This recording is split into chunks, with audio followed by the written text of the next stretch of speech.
everybody, what's up? So, it's been a long damn time since I did everything covering a video game, but I really want to talk about this one.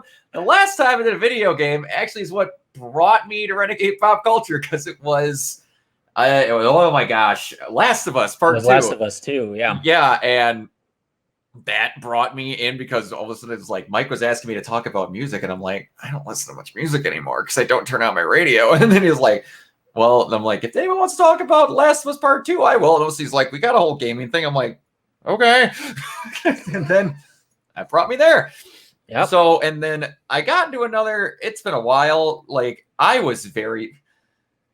did not like Life is Strange 2 whatsoever. For myriad, I don't think the road trip aspect of it part worked, in my personal opinion. One thing that I will give Deck 9 over Don't Nod is I believe that they are better at directing voice acting. Holy crap, are they better? The first game is amazing. I don't want to say it, I don't like the first game, but the voice direction in 2 was not good. And I've talked with Keona off camera before that, man, just how they present a lot of stuff is borderline Saturday morning cartoon levels of evil that are even flamboyant for what they've put in Life is Strange games, and that's saying something. Yeah, so, you might say it's hella evil. Just hella evil. Thank you, Chloe. But yeah. So, but got my buddy Keona here, and we're gonna go through some stuff. But first, before we get into True Colors itself, we're gonna talk a little bit about the prior games, which basically just for Keona is going to be 1. Essentially. A little bit of Before the Storm. Yeah, I didn't bother with 2 because 2 just didn't look that interesting to me. No offense meant to any of the developers or anything, but it just didn't look like it didn't have that hook that Max and Chloe did for me personally. So yeah, and so we'll just go through the broad strokes, everything that you did in that a little bit. Sure. So first of all, did you rat out? I'm gonna have trouble remembering his name. I think it's Prescott. Yeah. Wasn't the it kid Nathan Prescott? Yeah, I did. I did rat him out immediately. Because it's like I'm trying to think. It's like there's a choice like that in this game. Yeah, that I'm like, how the hell did anyone else not do the other? And it involves Mac, which you probably know which choice it is. But yeah. Oh my God, Mac was Nathan Prescott 2.0, wasn't he? It was, except the skin, he was kind of understand him later on. Yeah. Prescott, you understand later, but I understood Mac a lot more. Prescott had a lot more going on in his life than anybody else. But did you? I screwed up my first time on stream when I was playing Life is Strange 1, and I got I believe her name's Katie, the Christian girl. Yes. I failed in saving her.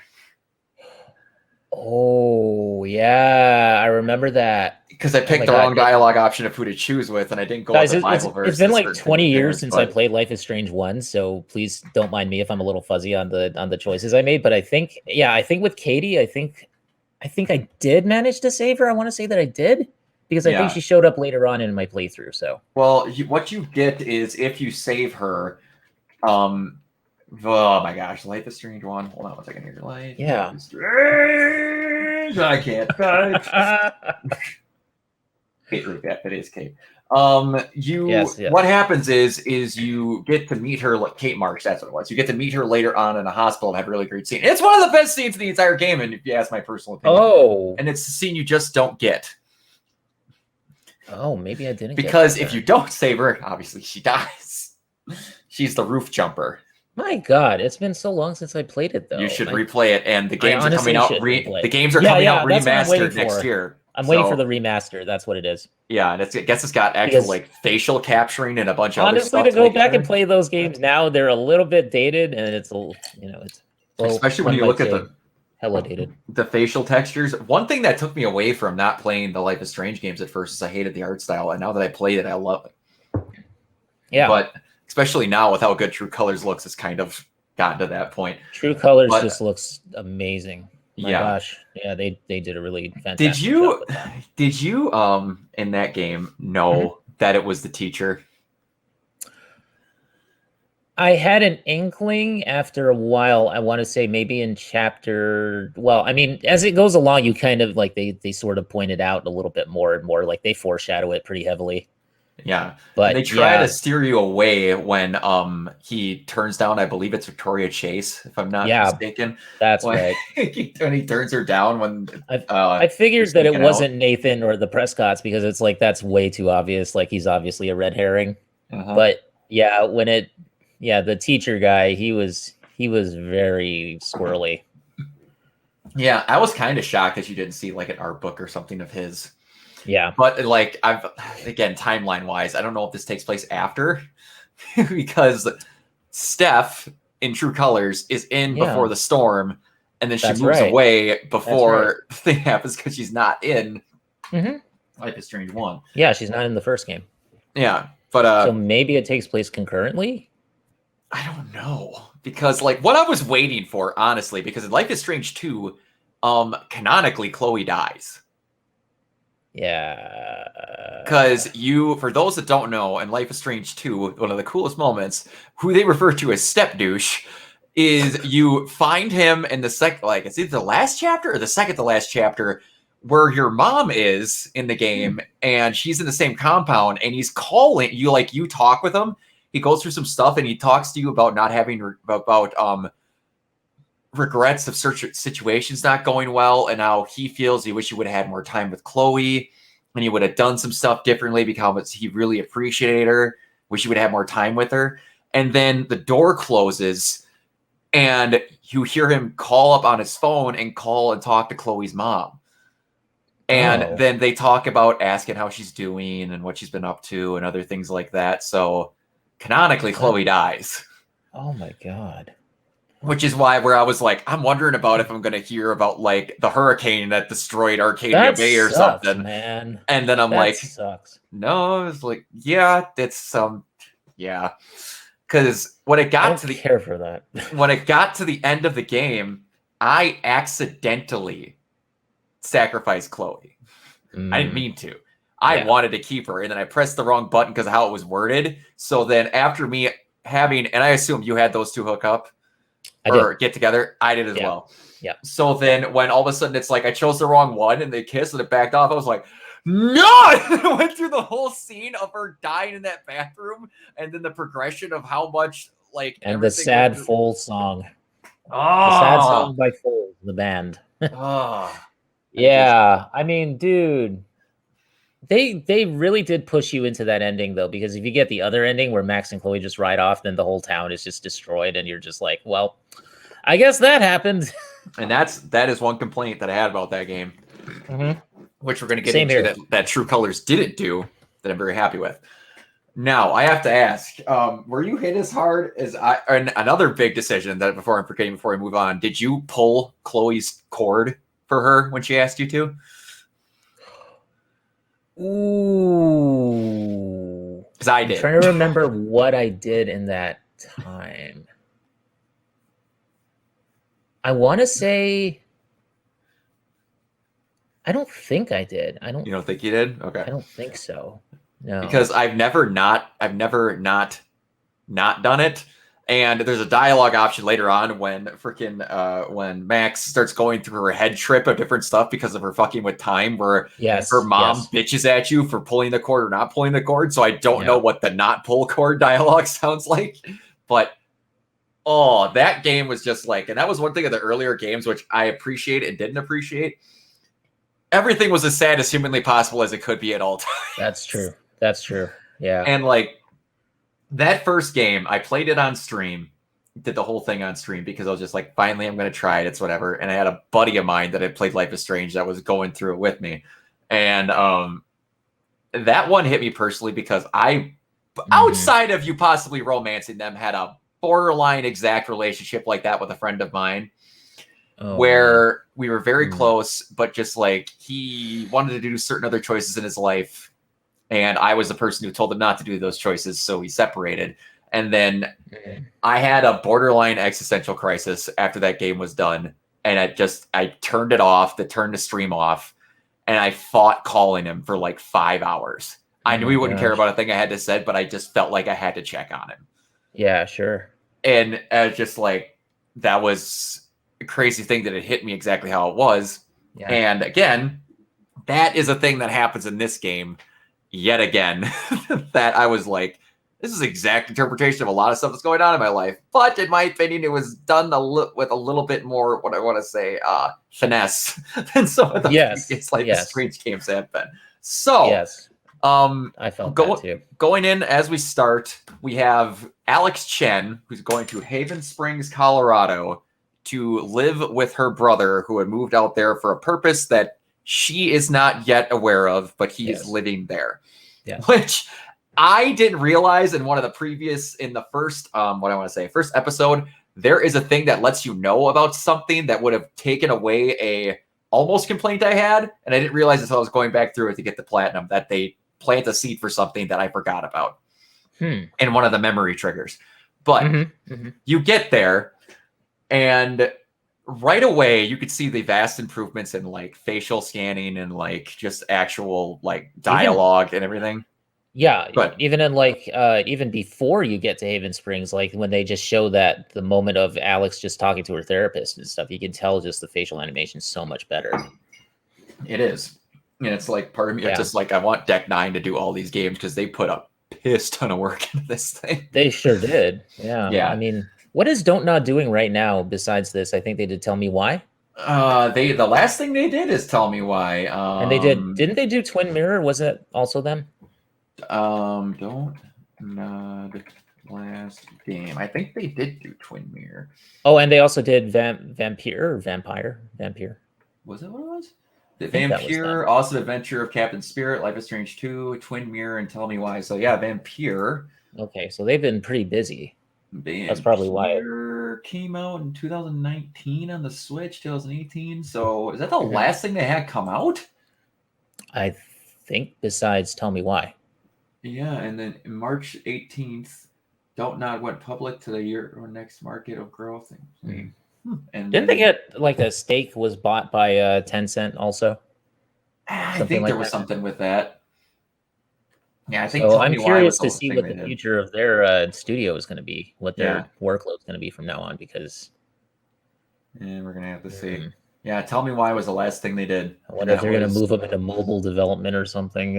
Man, I hope not, because they are good at what they do, and I want them to keep doing that. I want a Remember Me game. Remember Me remastered. Yeah. Remember Me. Why don't you guys remember us? That's not happening. That's not. But anyway, so we get into A side, which is basically a giant, which is what they have in all of these games. Outside of, I don't remember if they had it in Before the Storm, but I know they didn't have it in Life is Strange 2, but they had it in 1 and this one, where it's the go meet the people. Which is like when in 1, you literally walk down a hallway of every character that's going to be in the video game standing That's at a pretty iconic sequence, honestly. That's like a pretty iconic sequence of her just listening to indie rock and just walking down the hallway. He's like, that's him. He's hilarious. That's her. That's him. He's a douche. I'm like, all these people are main characters. It's just like, and like you have, I want to say 7 characters in like this entire game, which I really liked because you got to know all of them really well. Yes. It was Eleanor Lathe, Riley, which I don't remember her last name, Mac Layden, I believe it is, Jed Lucan, Ryan Lucan, Steph, Charlotte, Ethan, Reginald McAllister III, Ducky, and then what's her name? The real estate, Diane, the Typhon representative. Yeah, and then Gabe.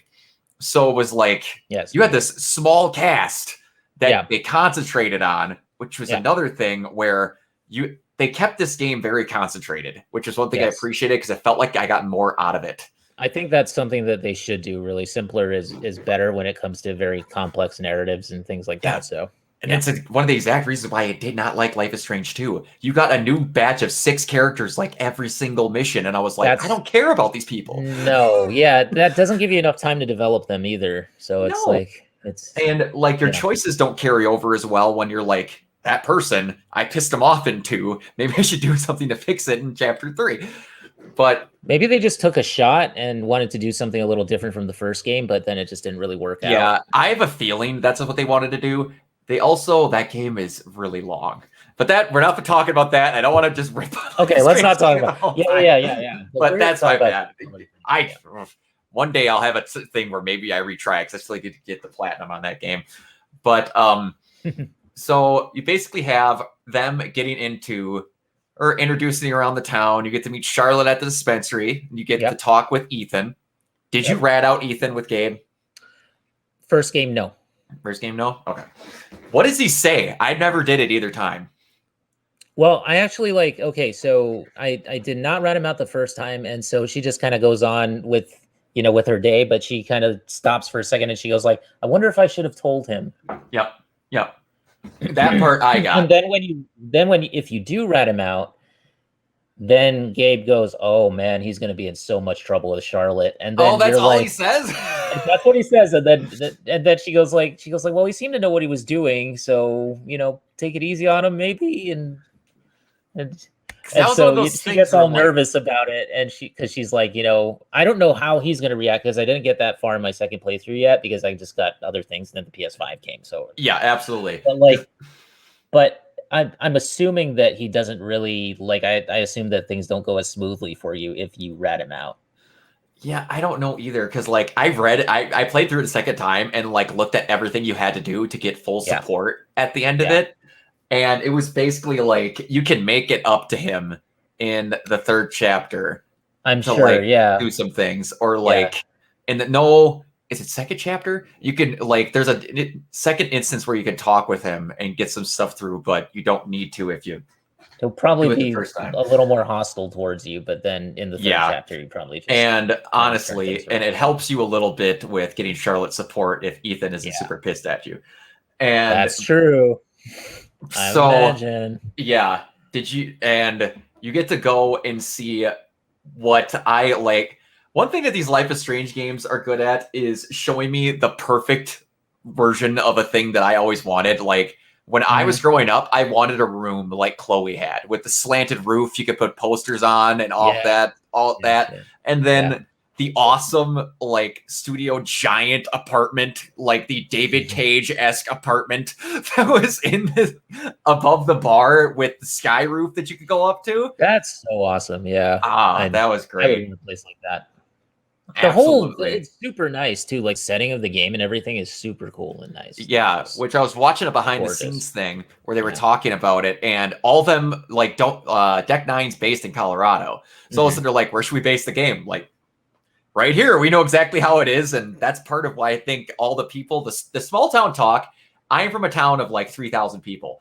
The small town talk in this game is stupid accurate. And it was just to a T, where it's someone got in a relationship and it was just on the internet 5 seconds later. I'm like, yeah, that's small town. That works. Naturally. Yeah. One thing I have to laugh about as they're being introduced throughout this entire game, you have the interaction with Steph and Ryan at the store, where we're at the record store where they talk through everything. You get to meet them. And then Steph just leaves and immediately has your phone number. Every person you meet in that game immediately has your phone number, and you don't show you giving it to them.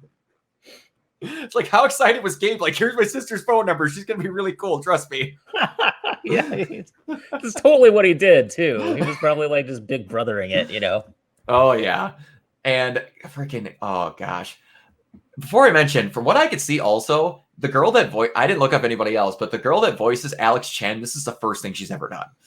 I believe so. That's crazy.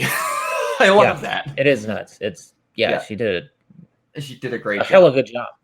Yeah. And then you get to meet Eleanor and Riley and them, and I don't believe you get to meet Mac until the altercation and the thing, but everyone warns you about it. And then you get to meet the most classic small town guy that everyone has ever met, has lived there his whole life, Jed Lucan, who is just the father figure to everyone, who is just what is that dumbass doing now? Jed Lucan and his plastic beard. That is one thing.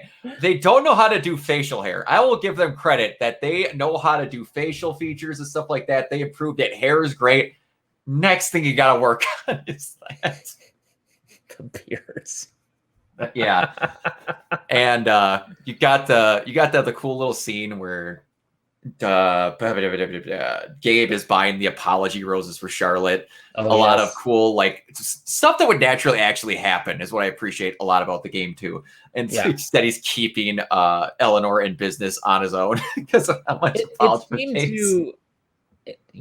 That doesn't make a difference, honestly. The choice between the two different roses, it doesn't make a difference. Nope. It's just you get one for the other, and it's which I like little ones like that. But I do like that. Yeah, I thought that was interesting. I tried to do as many different choices in my second playthrough as I could, just to see what happened. But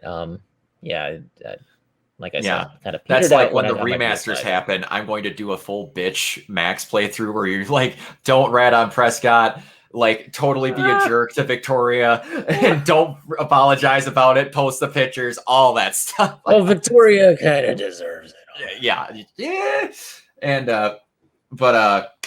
so, and then did you hear about the, what do I want to say? Streamer mode for this game? I have. Where they take out the music? The music is just not there.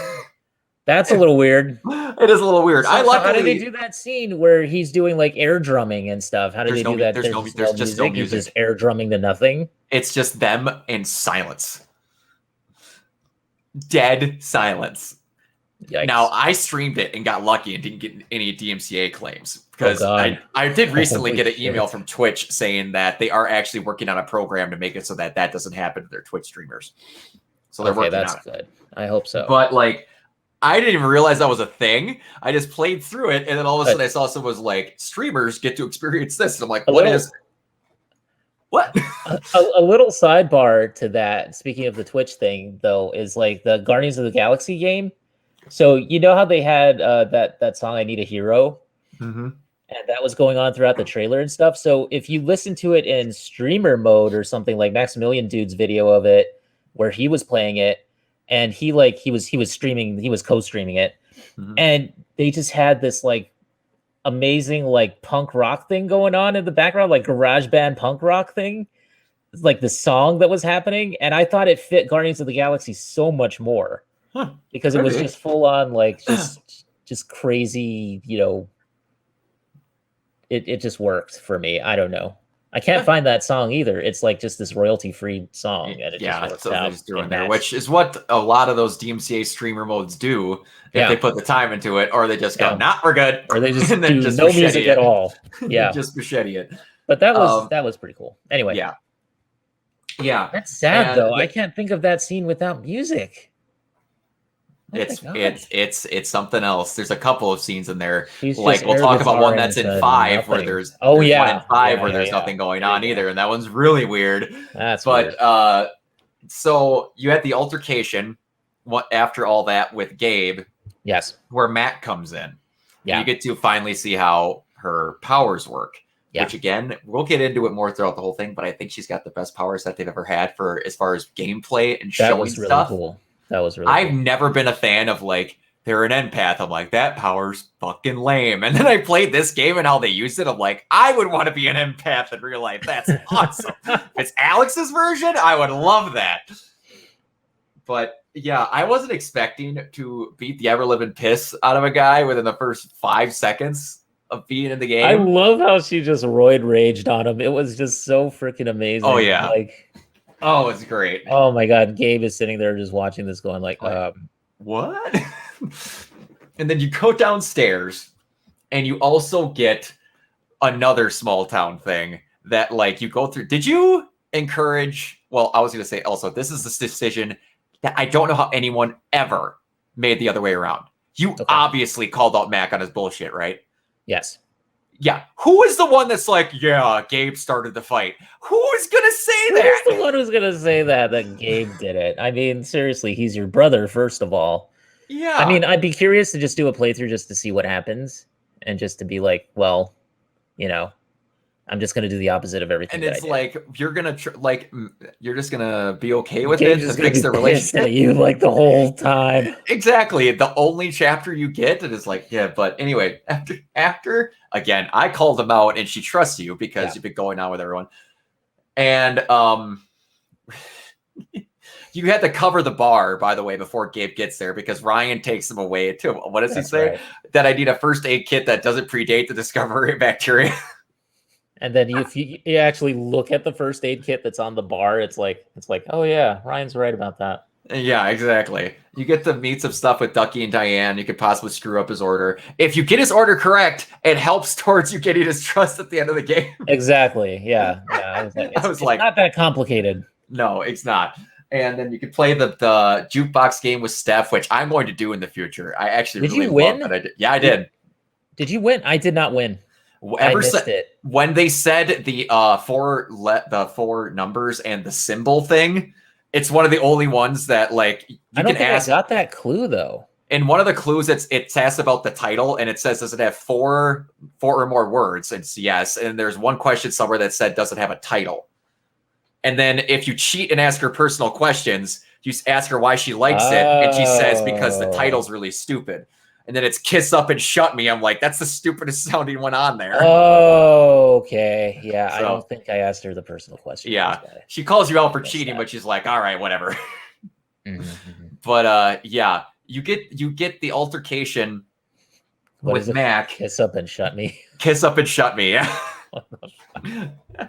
And before we get out of that, sorry, the thing I was going to mention, there's a dent in Gabe's wall.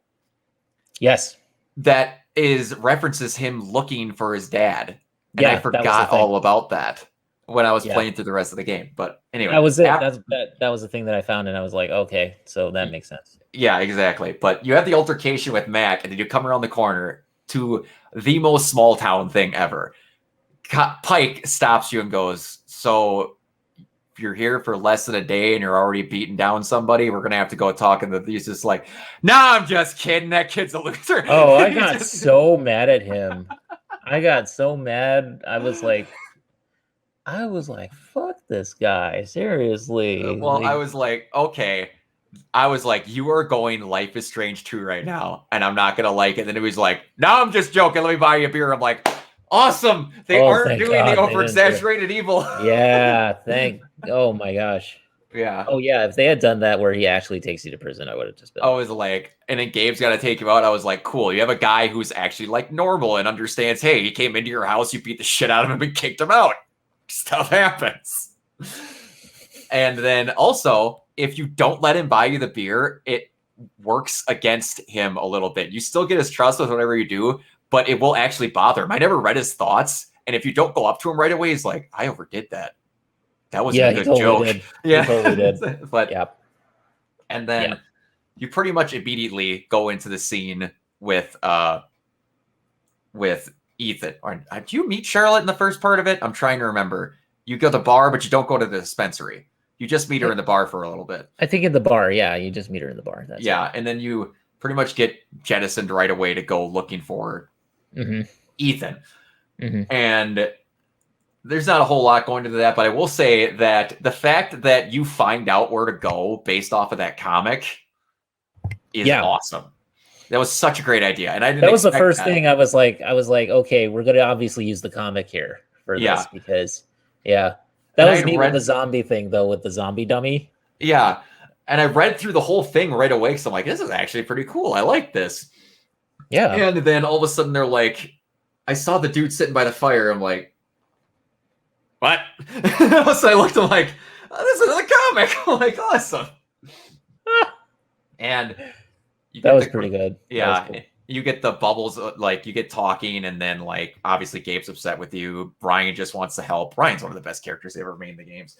Just genuinely good people that don't have ulterior motives. Yeah, like they were actually. I liked the cast this time around. I thought it was really good. Everyone was well thought out. The first game, I just mainly liked Max and Chloe. Well, they had a lot of Chloe. They had a lot of side characters that were just there to be like, yo, I'm the jock guy that she thinks she's cheating on her, so this other friend of hers locked her out of the room, and I'm the girl that got pregnant, and then I'm the one that gets hit in the head with a football. It's like there's a bunch of those where I'm like, could you give him a little bit more personality outside of you have to save her from getting kicked in the head with a football and then like stop her from falling into a house at the end and like. I mean, this was early narrative games for like consoles though, so it was like, you know, Don't Nod did what they could. They did what they could. It's just I want to give them a lot of credit because they did actually. It's just like going back where I was like, I love that game. So and then funny. I'm playing it with other people and they're like, this is what you love. So they're like, shut up, it was good. No, I know. I had that reaction too, where I was like, I'm not sure if I like this, but I kind of do, but I kind of don't. Well, it's like they very much put the emphasis on the people you need to have the emphasis on. So like the side characters were not so much, but even in here, the side characters you need to talk to, so they made sure that they were important. Yeah, they're like they're cool. Even the freaking people that you don't know what their names are, like ice cream shop guy, bird watcher. Or my favorite one is the self-help dude with the anger problems, where the first time you get his anger problem is just, ah! I dropped my controller and laughed so freaking hard. It's just like he's just screaming in his head. I mean, I don't blame him. No, but I don't blame him at all. And then he's like, he's on hold with the customer service people or something, and he's like, I know I don't want to switch my phone plan. Yes. But so we used the comic. We used the comic to get through the process of the plant of the mill and all that to get up to where they need to find Ethan. They get up through the dragon spine, which is actually the dispensary lift, and all this. You get to hear about Jed's sacrifice and him saving all the divers, the hell divers. And it's doing a lot of background work to set up everyone in the town, like an unnecessary amount to make sure that you know what everyone is about and all their stuff. And again, background and stuff in story games. At that point, you're just kind of like, oh, Jed's this really awesome, like cool guy he's the coolest character. Hero. He's a town hero. Exactly. And you're like, he's the opposite of step douche. Exactly. He's like what you want as a stepdad, where he's basically being that to Gabe and essentially to Alex right away. Exactly. You're like, oh, he's like the father figure of the whole town. He's the patriarch. Yeah, and especially the start of 2, which we'll get at after, the start of the second chapter, but yes. And then we get in and I'm like, all right, how are they going to use powers in this situation? Because you finally see Ethan, he's at the end of that log, and we're like, I forgot that Gabe passes away. Completely forgot. Ooh. That's in the marketing, and I forgot all about it. Oh, you forgot about that. Oh my gosh. And okay, because I was remembering that, and I was like, when is this going to happen? Yeah. I was under the impression that he died in a car accident or something, and it was something that happened like off screen or something that you couldn't really prevent. Yeah, remembering back and looking at the trailers, from that was the impression that I got. It was like she moves there because he's dead. Yeah, that's what I thought. So I thought he died in like an accident or some kind of thing, and like he didn't have any. There was like no way that you could have done anything to save him. Yeah.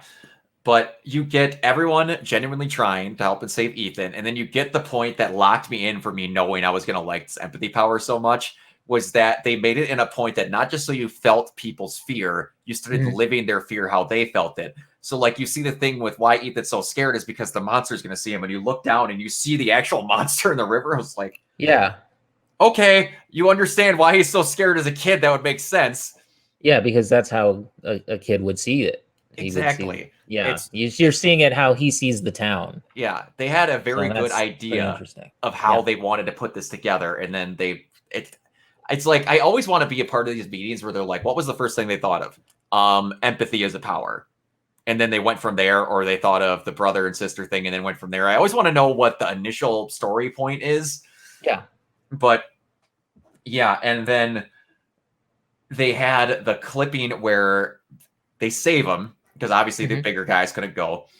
And you have the sirens go off, and then Gabe dies because Ryan has to cut the cable because they're fearing that they're needing to get out of there with everything happening. Now,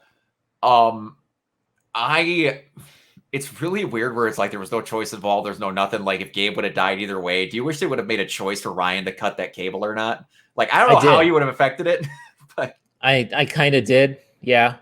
Yeah. Because I was like, I was like, wait a minute, this game is all about choice, and yet we had no choice in that moment. Yeah, it's like then they would then I had the other side of that where it's like you would have to come up with another way for Gabe to die. And that made me pissed off with Ryan too, because frankly, I was just like, yeah, it was a little bit at first until the end of chapter 2, which may be a little bit less. Yes. But yeah, so you had that, and then I believe it cuts right after Gabe dies, if I'm not mistaken. Yeah. It does. So, and I was looking through all of those, and everything made pretty much right with all the choices for how I felt them. Mm-hmm. So nothing really shocked me. Yeah. When I got to the end there.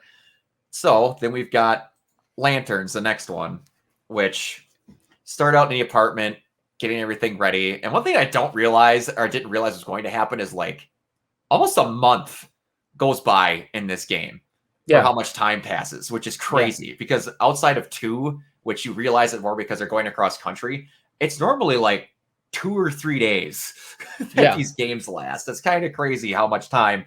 And it makes me want a TV show for this because it feels like you're lived in. Because you see pictures of them, and we're like, Steph and Ryan are passed out at the bar, and they're like taking wall of shame photos and stuff like that. And you get to see text messages where like they came over and watched movies together and stuff like that. I'm like, can I get a 10-episode version of this game where I experience some of this stuff? Like actual like dates that Steph and Alex would have went on would have been like great or something like that. But that would have been cool. They were focusing on story, which was good, and I'm okay with that.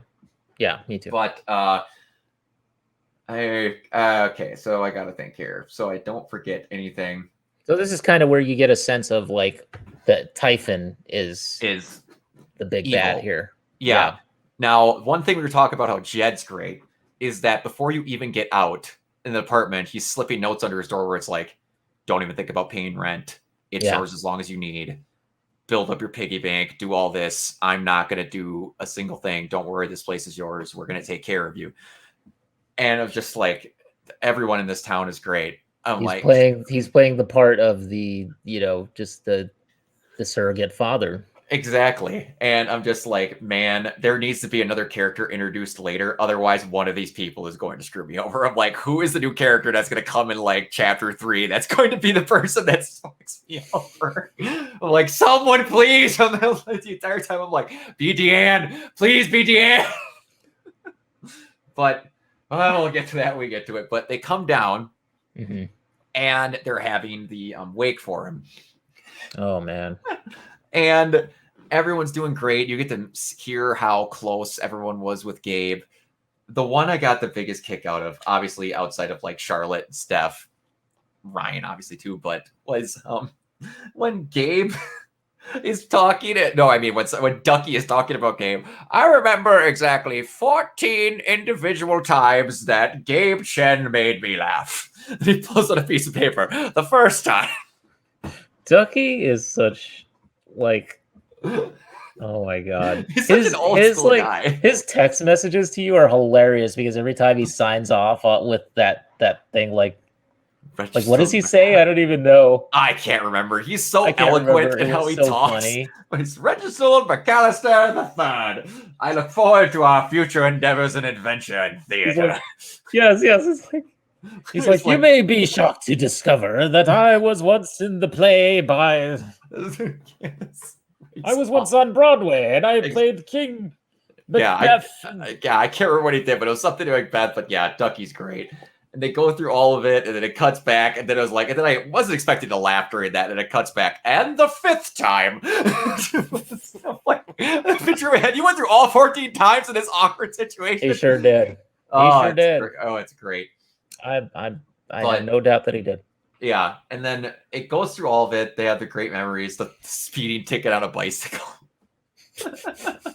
But then it obviously, which is what I was waiting for, is the moment where it kicks off in your quest of investigation, which is another thing that was kind of missing. It's the thing that I've decided I like most about these Life is Strange games. You're always looking into something. Yeah. And that was one thing that I think that if they don't have it is missing somehow, because they're really good at these with investigating something. Exactly. Well, that's that harkens back to the old school point and click adventure games, which was what you had to do was just investigate things. And yep.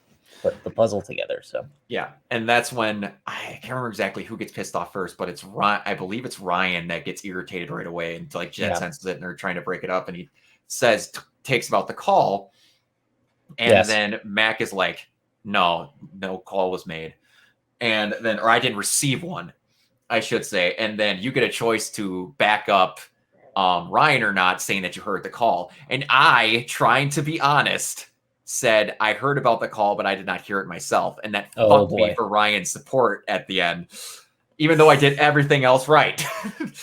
But yeah, and then that goes through it, and it spills into a whole cavalcade of them being pissy with each other. And then, yeah, that's interesting. Yeah, well, I think you get it either way, because the second time I played it, I said that I heard the phone call, and he's like, if you called me or not, I didn't get it. I'm not trying to make accusations. It's whatever. And then the one weird thing that I never understand is at the end of it, like everyone gets dead silent, and then Ryan goes, what? I didn't kill him.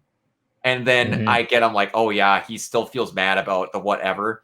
And then that's when Matt gets to yell at him for the cutting the cable. And then Alex runs off, and then it starts to be where Steph is the ace best character in the game. Where immediately seconds later she's just like, all them downstairs, fuck them. You did not deserve that. Fuck all of them. It's like, good. Thankfully, someone else realized that was not shit that needed to be happening at that situation. And did you beat her at foosball? Okay, so the first time I lost, and the second time I won. I'm the opposite. I tried to beat her the second time again, and I couldn't. The first time, I literally tried to lose, but she was not scoring, and it was bouncing in on accident. And then as she started doing the sorry into girls, I'm like, if I can work out a relationship between Steph and Alex, I'm gonna try. That was the thing. That was the thing that screwed me the first time, was that like just that moment. But the second time I got her. Yeah. And their great moment with the sadness. And again, when I lost, I was so mad at her. I was like, God damn it, Steph. It still works. And honestly, the only thing that changes is the post online where she's like, you need to work on your foosball skills. That's about the only thing that changes. True. It's not a huge deal. Yeah. She was just so smug about it. She is so smug about it. That's one thing I appreciate, because you could go from the jukebox thing to that, where it's like they're always competing, and it's natural chemistry. Yeah, it is. It's everyone in the thing gets along incredibly well. Katie Bentz, by the way, shout out to Katie Bentz for doing that voice, for doing Steph, and the motion capture for her as well.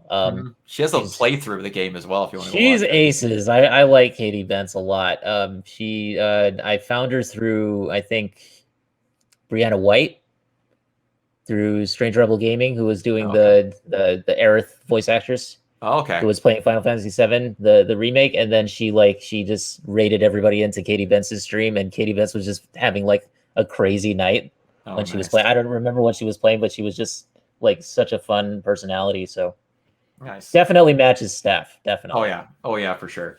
Yeah, and she's getting her own DLC next Friday, which I'm looking That's exciting. Yeah, I know. I have it already. So I mean, I paid for it. So yeah, absolutely. Which I'm not going to risk streaming it, because it's about her being the radio DJ. Oh yeah, a year before it happening, and giving out D&D advice. So I'm terrified. I'm gonna get. I'm so curious to see what that's about, though. Like what.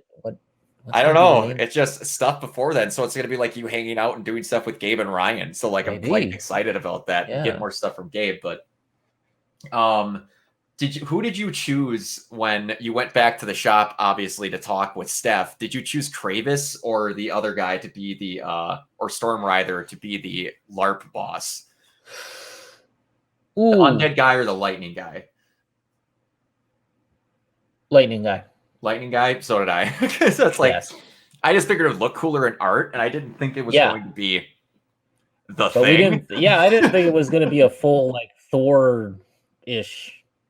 Yeah, and that was cool. Man, that was something else. Like I said, these are the little things where it's like none of the other games had this. Like the first game had that fucking bottle finding mini game, which made me want to blow my brains out. Oh, the first game. Okay, my most hated thing was the stealth bit. towards the end. Oh, when you had to walk around like the I museum, the hated art that. museum. Yeah, I hated that stealth gameplay. Yeah, thing. it could be done. I get what they were trying to do, but it could have been done a little bit better because that I'm not game a was big not fan meant of to be stealth games to begin with. Okay. To me, the best stealth game is the game where if you get found out, you can just shoot the guy in the face. Like, Well, that's my favorite thing. I gotcha. don't like stealth games where it's like, okay, they find you and it's an insta fail. Gotcha. To me, it just bores the hell out of me. Gotcha. But yeah, not much else happens in this outside of you can go visit with her. Did you I can't remember if that's in this episode. I believe it is. Did you tell her to take the money from Typhon? Charlotte? No.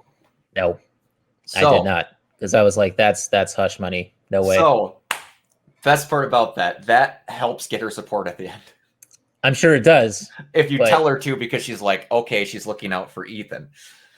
Yeah. I can see that. In the end, even if she tells her to shut up, that brings in later on, and Diane mentions it at the end. She's like, "You can't say anything," and they literally put them all in order to have this dialogue of your choices, where the other one tells the next one that tries like not siding with Alex to shut the hell up.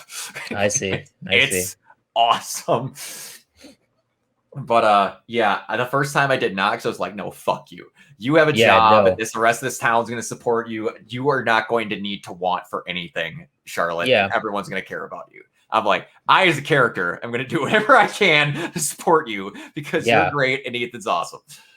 And yeah, so then it's basically you have the celebration at the end then for Gabe, and they light all the lanterns off, and it has one of the no crap. I've totally forgot a moment where you actually get to see her first bit of actual good emotions with Ryan, which has made me not so pissed at Ryan when you see him off, which I was the entire time, like ever since everything that happened with Kate in 1, anytime I see someone in a possibly suicidal situation, I'm just like, hey buddy, how we doing? You're going to step away from that ledge right now, and we're going to talk over here. Like, what are we doing? Come on, man. And he's just like, I killed him. I did all this. And like, the best part about that, her power, is that people that are really emotional, and you and me can fall into that, you never focus on happy emotions. So like, even Alex, who is just like, okay, this is what a happy emotion actually, like an extreme happy emotion feels like. And she's just sitting there like just overjoyed with all of this and experiencing. I think that goes in general for like intelligent, incisive people who live life and who like can see like what's going on and like and understand it. I think that you kind of do focus on the more negative emotions because those just come at you stronger. And the positive emotions are more fleeting anyway. That's what I kind of think about. Yeah, so the game got it right. I mean, absolutely. She didn't even know how to process it. She's like, "What is that?" She's like, "What is this euphoria?" And when you go through the situations later in the game, it kind of understands it's like, yeah, that's why she would never have anything positive in her life. Because like if you read the old text messages, like one's about crashing on some girl's couch, one about some dude who's like, I'll buy a beer. He's like, no, I'd much rather have sex with you again. I'm like, and then call was blocked. And like all this other stuff is just like, oh my gosh. Yeah, she went through it feels way too real. It's too well done at certain points. It's really, really, like relatable. That's writing. That little subtext stuff is a whole half a game worth of detail. And it's optional. You don't even need to know. But if you really want to know, it's in there. Like exactly. That's one of the first things that I do when I play a game is like I go through like, oh, okay, let's go through the phone logs.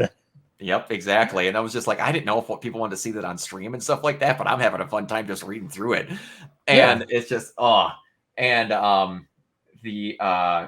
have to remember if that is in this one or I believe that during this was when I can't remember if it was during episode 2. Is episode 2 when Eleanor has her moment, or is that in 3? I believe it's in 2. I think it's in 2. I broke down crying on stream. I totally 2019, lost my grandma who had been suffering horribly with dementia. I'm sorry. And it's all right. She died peacefully, and I got to be there with her when she passed away. So it was about as good as it could be. And experiencing how they show what dementia and like the other term. Crap. Alzheimer's? Thank you. Alzheimer's, dementia, how they show where like literally in their head stuff is just missing. Yes. Like the cash register has the thing busted off, the close sign, the lettering's mixed up, everything the clock, is jumbled.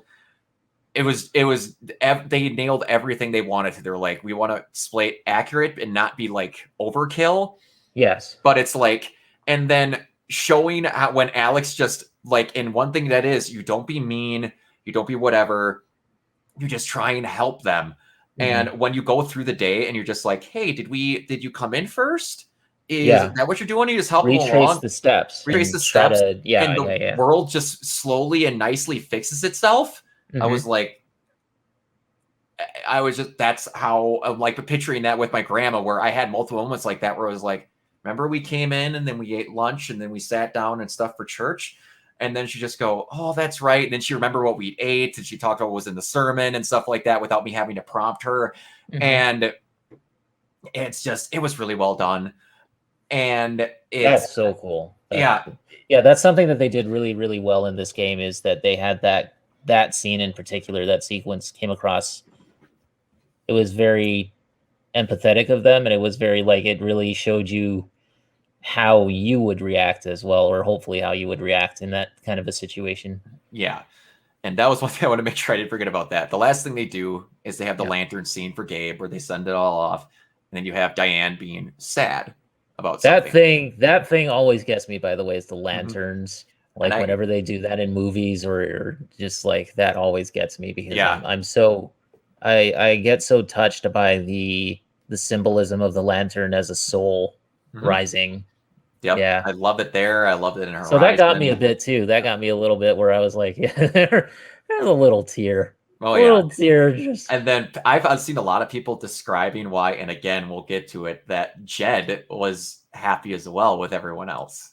And the only person that was iffy was Diane. But I'll give the explanation for why someone mentioned it with Jed, which I thought was really smart. And it made a lot of sense. But so then we get to the best chapter in any Life is Strange game ever. Yes, this was the live-action roleplay, which was awesome. The LARP. LARP is the new Hella, by the way. Yes, this LARPing scene was great. By the way, when you're naming your bard, did you name it Aelwyn from the comic, or did you name it something else? I named it Aelwyn. Yeah. Okay, yeah. That I figured that's everybody else. So, just to have that connection with Ethan, that's why. Oh, absolutely. Did you, when you were in the start of it and working everything out, did you what do I say? Did you try to anger Deanne or make her sad? Because I didn't know there was a make mad option. I was only made her sad both times. I tried to make her sad, I think. You tried to make her sad? Because I tried to make her think of Gabe and kind of like think of, his loss and sort of like go to it from that angle. Yeah, that's what I think most people also think. Okay, can I ask you something? Yeah. When it came down to who distracted her, who did you pick? I picked Ryan because I didn't want Steph. That's what I did. Because I didn't want Steph to just like possibly go for Deanne. Exactly. Yeah. And then you find out later in the episode where she's like, "It's okay that she thinks Ryan's hot. It's okay." I was like, "Wait." So I'm would you have liked it if I would have thought playthrough? I'm definitely gonna go for Steph. But that leads to a great moment with those two. And like the whole state, they get the. By the way, that scene, I thought I was just like, you should have called both of them over, because I'm trying to picture this scene for Diane. Like she figures out about the USB drive, and then Alex is here. Across the table is the USB drive that they have to grab, and then Ryan is here Steph could have just went boop doop doop doop exactly and grabbed the USB drive, but no, Alex has got to go across the table. I thought it was so obvious what Alex was doing. I thought it was so obvious that she was going across the table to like snap something out of her purse. And then also Ryan's like flirting with her and having so bad at it. He's so bad, but having shocking success. And then the second that Alex gets a USB drive, this guy's a real hunk, All right, we gotta go. See you later. I know. like Saturday morning cartoon walks badly away. Done distraction. I gotta say, that didn't seem obvious at all. Yeah. Don't you think she would have noticed something was missing at that point? It was just like, yeah, or she would have been like, okay, that was really awkward. Why does she freak out like that? Yeah, why is she trying to set me up and then she just freaks out and runs away? Like, that just seemed really just strangely. Well, life is strange. Life is strange, yes. This hunk of man, oh boy. Hubba. Yeah, hubba. And then, like, let's go. One thing that I seen someone mention, I completely agree with. The fact that you had two people helping you with your investigation this time around versus the normal one, and they were both completely supportive of you was great. Because like their dialogue options, and again, in the text messages, there's one where it's like, all right, so what plans do we have? I think that we should, Steph's like, I think we should drive up to Typhon headquarters, storm in, and try and find illegal operations. And Brian's like, you don't have a legal driver's license. And then Steph's like, you're a loser. And he's like, a loser with a driver's license. Yes. I love Steph so much, though. She's just willing to just go storm the freaking, like, she just wants to go in like guns blazing. It's so amazing. She thinks about the coolest way to do everything instantly. She's always got D&D role playing going on in her head.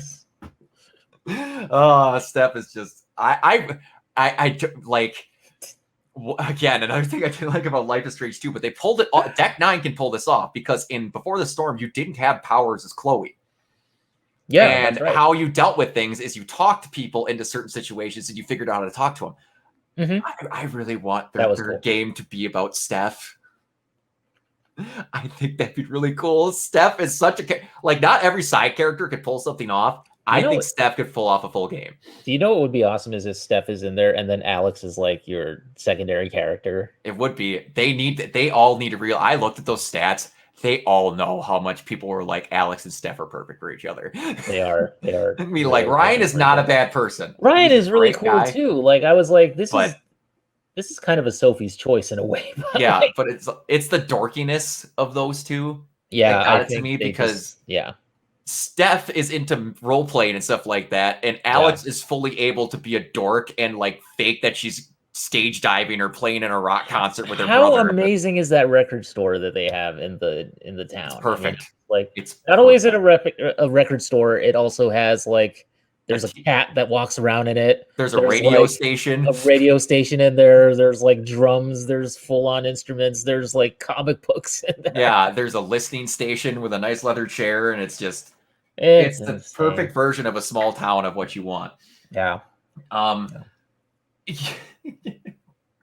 So, did you get knocked out at all in the battle going off in there? Okay, got it.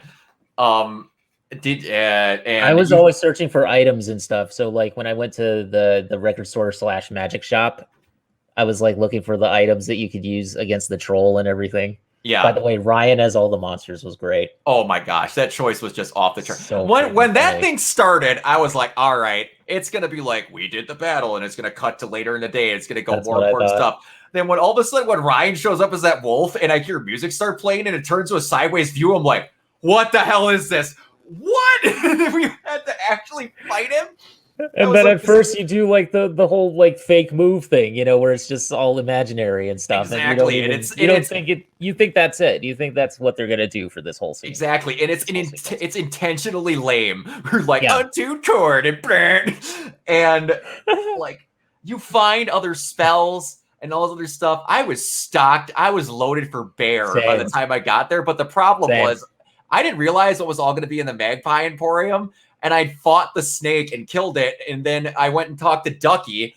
And then all of a sudden it was like, oh, yeah, here's a bell to make the snake fall asleep. I'm like, really? And then on the second playthrough, I went through and then I rang the bell. And Ryan's like, imagine that's a lower tone because snakes have on the inside. And then Alex is just ringing the bell faster in his face. Alex is like, shut up, you dork. Like, dude, we're role playing. Stop being normal. You're a snake right now. He can't help himself. Yeah, and and then this is where an important decision goes in before we get anywhere. Did you tell Riley about Eleanor's condition? No. That is a thing that will screw you with Eleanor if you tell Riley. Okay. She will not support you if you tell her because she considers you trustworthy. Because if you don't tell her, Riley moves, but you see Eleanor going out of her way to contact like doctors and other people to try and help her situation, but also see her asking repeatedly how Riley's doing and stuff like that. So she's making it so both of them can still go on because she feels terrible if you stay back that Riley didn't go to college and all that, which Riley's fine. And but anyway, I totally forgot to mention about the choice with Mac back in 2. Yes. Did you believe him right away when he said that he didn't get the call? No, exactly. No. Like, Mac is one of the people where I expected to be, he was a town douchebag that did something wrong, but then you realize that he's being pressured by Typhon. So I was like, okay. So he's not a bad guy. He's just can be a douchebag. He's a real douchebag. Yeah. So, and it's just like a very insecure person. Very insecure person. And like, he wanted to skip town. I was like, bruh, you want to look any more like you're guilty? Yeah, seriously. I did make him and Riley break up, though. I did every time. Because you have to lie about Gabe in order to do it. Besides, like, Riley deserves so much better than that guy. Exactly. And like, I'm sorry, but you can hear some nice phone calls if you actually listen to all the logs. There is some actual cute phone calls and stuff, but it's just like, Riley's amazing, and she could get something else. And at the end of the game that I played both times, Riley did find somebody else, and they're at the Black Lantern. Weird. Okay, because I didn't get that Okay, I got a crappy ending. That's my one thing in my playthrough is I got a crappy ending. Okay, we'll get there. Well, we'll get there. But you get the choice with Eleanor, and the first time I did tell Riley, and then the second time I didn't because I knew exactly how you had to get full support. But then we get to the Magpie Emporium, where Steph... Oh, also going along, my actual favorite set of people were the couple that don't know that they both like each other. Yes. Because that is my ever-perpetual nightmare. I was like, this happened to me so many times, and at some point I'm like, Alex needs to have the option to just tell them to go have sex. And she does later on. Yeah, she does. Yeah, she does. But I love that. I love that. You go to the Magpie Emporium, and then Steph is in there looking gorgeous as ever. And it's like, he's got spells written where the books are. Valkyrie's looking awesome, and she's got this stuff set out. And I stupidly didn't buy the troll dust, but I beat him anyway again because I had pretty much set the heal and whatever. Yeah, I got the troll dust. I was like, definitely getting the troll dust. I got that the second time around. But you go through and you emotion like check on Steph, and she's like, "Shut up! It's okay that she thinks Ryan's hot. You don't have to be upset about this." And I'm like, "Steph likes me." I'm like, what? And then you read her and you offer your hand in marriage. And and then she's like, and all the associated benefits. And Steph just looks at you, and Ethan's like, oh shit. Like, somebody did something on Twitter or something where they posted about Steph and Alex and their relationship and how Steph gets so flirty with you, but as soon as you flirt back, she doesn't know what to do. She was just like, wait, she actually is like understanding what I'm saying, like, it's reciprocated. It's reciprocated, exactly. And the best part, and it's what I used on my Facebook for that Game of the Year photo, when you walk out and Ryan does that wink and Steph's just like, where is this coming from? Yep. Oh, it was awesome. And oh man. And the fact that how well they play into this, like everyone in the town, outside of the one idiot that was on like the message board for the whole town. Oh yeah, that guy. Like, go Theodore! And everyone's like, who are you killing, buddy? And all this. That dumb guy who's like, what has everybody talking about? Yeah, and what's the town like this? Yeah, and you get to talk with Ethan at the dock at the start of this, and you get to be again very honest with him. Yeah, where he's just like, everybody works so hard, and what I'm going through, like how I feel. What if I don't enjoy it? She's like, you don't have to. Yeah, no one's gonna be mad at you, dude. And it's not like one of those gameplay situations where you have to fake him into being happy about it. You just have to, but like, could you at least just try? And then he's just like, yeah, I can still try. It's not overdone. Again, this is just how the situation of the games is played. It was a very honest representation of grief and that sort of like the hole that someone leaves when they pass away in your life. Mm-hmm. Yeah. So it just I felt like the game did a really good job of just focusing on that and showing, realistically showing how it would affect your life. Yeah. Absolutely. And then after the magpie shop, you get to fight the troll who has the last soul jewel in a freaking wrestling belt. I got that. I was like, oh my God. That's amazing. Hilarious. And you can convince him what the troll does to get it out. Then you can convince him to say nice things, which he shockingly says. Yeah, the troll does when you get it to him. And then also you go say something nice. Yes. Or like help him on the adventure. I did that. And he gets really super honest with Alex about how much he tries to help people. And I'm just like, wow, okay, that was awesome. But anyway, you go back, and then like as they were leaving her apartment earlier in the thing, you talk about how Ryan was staying up carving something. Mm-hmm. And then we get back, we see his mom and her whole get up, and then you get to see the sword. Cool. That sword, the fact that they carved it, put a hilt and everything, and they had slots for the gems and stuff. I'm just like, I was like, materia slots. It was crazy. And then all of a sudden you get the pure joy radiated out of him. And then it turned into like Dragon Age Origin, like Dragon Age Inquisition. I'm like, okay, this is great. Like every single role-playing game I've ever played. Like it was, I see the Dragon Age and I see like Final Fantasy in there. And just like, it was then so I'm like, okay. Who have we not fought yet? It's like, it's not going to be Ryan again. And all of a sudden, I'm like, it's going to be Jed. And then I'm like, can we get Deck 9 to just make like a freaking turn-based RPG already? Like, what's happening here? Could be. It'd be awesome. But then when he comes out and he's as a Storm Rider guy as I had him, and he's doing all this dialogue and the attacks are like actually doing stuff. I'm like, this is nuts. They did not need to do this. They did not need to do it. And but, I mean, just to show how Ethan is seeing everything, it was just that was it's super great. Cool. And again, that's why empathy has been the best power they've had, in my opinion. Mm-hmm. Visually showing, outside of just having scenes where like you get to have the stuff with Alex and Chloe, like I said, pulling the plug and like redoing situations. Yeah, visually how they represent it in here, in my opinion, is the best they've ever done it. Yeah, because you don't get to see stuff like this if you had it any other way. And they could always come up with a way with like, technically, this is how he's feeling, so we could show this. There was never one where I felt like I was kind of like, huh? But they end it. And then again, because you can't have a good ending in a Life is Strange chapter, they have the siren go off, and then Ethan gets mad. Yeah. But you do get comforted, and all that's good. And his dad comes to pick him up. I was kind of shocked you didn't get the scene where his dad picks him up. Yeah, I was a little bit surprised. Because I didn't even know there was a dad in the picture. That's yeah. That kind of just happens. And I don't know why I thought this. For some odd reason, I thought that Charlotte's other half died, or just was like gone. Yeah, because it seemed she didn't mention him. No, until that point. No, never mentioned that he existed. He always just mentioned that Gabe was Dad plus.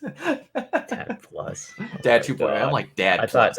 I was like Dad plus. I was like, is that like a Disney Plus thing? And that's exactly what that was. And it was just like, oh man, the freaking Apple TV Plus. Yeah, and then there was plus. Everything's a plus now. Yeah, and like the puns and everything they did were great. Oh yeah. And Jed being the villain. Heavy foreshadowing. Heavy foreshadowing. Where I was kind of like, yeah, wow, he could sound really evil. Deadpool should have just come on screen and been like, yep, and it's right by a heaping helping of foreshadowing. Exactly. But and then you get the first really, really heavy scene in this one. And I mean like heavier than watching Gabe die. Like this one came out of freaking nowhere, in my opinion, because you go and visit Charlotte. Yeah. And she's like, yeah, it was really great, you helping with Ethan, and he thinks the world of you. She's like, no, I needed that as much as him. And then she's just upset. And we're like, cool, we're going to see into her emotions and do whatever. And then Charlotte's like, gets pissed at you and tells you to fucking leave. And I'm like, okay, So we're gonna figure out what's going on. And then the representation of her anger, where she starts sculpting out everyone's things, and they have the representation like the hanging and all that. Yeah. And you start to find out that she's mad at Ryan for not saving him. She's mad at Alex for not saying something earlier, but how it's like she could still be okay with it. And then she's mad at Gabe himself for making her need someone again or rely on someone. And in my case, she was mad at me for not telling her about Ethan. Same. Yep. Yeah. And then it gets down to it, and you find out that she actually truly hates her son. Like, can't even think about looking at him. And me being a person that my mom is my best friend. She, like, through the divorce that I went through as younger, I would not be anywhere near in the stable condition that I am if it was not for my mom. And hearing a mom as awesome as I thought, and still think Charlotte is, just like saying, I hate my son. I can't even look at him. I don't think that would have been, like, it wouldn't have lasted all the way, you know, if... Yeah. Yeah. And you have to remember, this is weeks after a person she was so close with for years. That's true. Yeah. So, I mean, but I think that eventually she would have come to terms with it, but I think that she was just having a hard time because she didn't really deal with it yet. Yeah. And then you have the choice to take her anger away. And that's crazy to me. And I was like, I didn't know that was a thing. Did you take her anger away right away? Yes. Yeah. Well, and so did I. Not right away. I mean, I thought about it for a while, but then I was like, you know, it reminded me of like the Green Mile, the Sin Eater concept of like, you know, that sort of thing, like taking the pain away from a person or something, taking their, I just thought of it that way. So I was like, but I knew there was going to be a consequence, of course. Yeah, I didn't know how it was going to work out. Yeah, I didn't know how it was going to work out, but I was like, okay, so I see where this is kind of going here. So yeah, I just decided to kind of lean into it and be like, okay, let's use her powers. Yeah, and I didn't know if that was going to like take away her ability to be angry. That's you mean Alex's ability, or you mean Charlotte's ability? I didn't know if that was going to be like you're literally taking that emotion out of her brain. I didn't know if that's what was happening. Yeah, I didn't know if she was just taking that particular thing that she's angry about, or if it's taking like the actual emotion out of her. Yeah. In which case, it's like a lobotomy. Exactly. And ultimately, it seemed to be that. It kind of did. What happened. Yeah. And then you get to the end there where you have the USB drive that Riley cracked, and you get at the end there, and because of her anger, you get to hear the phone after the phone call with Gabe and Mac. She has an outburst where the other two take off. Now on the second one, I didn't take her anger away on my second playthrough, and then you got to do the whole investigation with Ryan and Steph there. It's basically the same exact scene. Oh, interesting. But again, that what I want to say, explosion from Alex is another thing that ruins Ryan's support. Interesting. Steph, no matter what you do, will support you at the end of that game. See, I thought that was dependent on whether or not you chose like Steph or Alex, or I'm sorry, Steph or Ryan to distract Diane. Nope. So it's really based on going back through it. Nothing you do will ever make Steph distrust you. Steph is 100% guaranteed trust at the end of the game.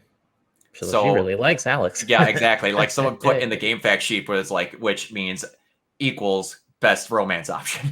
Exactly. And you go through everything, and then they find out about the Rhea explosion, which is a cool little thing where I was like, they need it. Well, I was like, why couldn't they delay it? And then in my head, I'm also like, okay, why did you delay both explosions? Did you listen to every single message? A good chunk of them, like the pizza delivery, like the pizza delivery and the chicken, like ordering the chicken thing. Yeah, that was freaking funny. Yeah, it's just like, okay, fine, give me the damn fries, whatever. Yes, all that was great. And yeah, so we got through that, and then probably the second shortest chapter, which these last two were really short. They clocked in at just barely over an hour. They were. Only complaint, I wish the last two chapters were a little bit longer. Not Life is Strange 2, because those ones border on like 3 hours. Oh, no. Yeah. But these could have been done doing a little bit longer. But in this one... 4 was a short one. I remember that one. Yeah. Because it's basically just the festival. And if you don't do everything, you're not going to see everything. Mm-hmm. And in here, your basic choices are who you're going to give your rose to, help the bean counter, talk with Jed and the singing and all that. But one thing I never even found, until after I tried to look up the stuff for support. Did you do anything with Ducky in chapter 4? I did. Okay, so you found him in the bar? I found him in the bar, yeah. Okay, yeah. I never even realized Ducky was there, but I thought it was kind of weird that after the stats came up was like, went and spent time with Ducky. I'm like, what? Like, where was he? And then he was in the Black Lantern feeling He's hanging sad out in about the bar, his yeah. ex. Yeah, and he was sad about his ex and everything. Yeah, which I felt terrible about. Yeah. And then his message, like what he says is that you remind me a bunch of, I can't remember his ex's name, but not in all of those, but in the simple fact that you took time out of your day to try and make someone's day a little bit less worse. Mm-hmm. I'm like, oh, Ducky, you're the best. You're just the best. Ducky's so good. Yeah. And then you go through, I gave my rose to Steph, obviously. Obviously. Same thing. And then not a whole lot goes on. You're waiting on Pike to give the USB drive over to him. So that's like the looming threat that's sitting there. And then I was not expecting Go On to be the song. I wasn't expecting to sing, period. But like you get set up with all that. Before we get to that, did you do the thing with the bean counter with just like making that was great. Helped that guy find his dog. You helped to get the bean counter. You helped that guy's whole life. And he's just like, when he's like, yeah, I want to spoil her with a bunch of treats and stuff. I'm like, all right, dude, you're getting this gift card. It's been decided. You're spoiling your pup. And, but you get to the singing and just the nervousness in her voice is great, which goes back to, and I cannot freaking believe I forgot to talk about this, when Alex sings Creep. In the first chapter. Yes.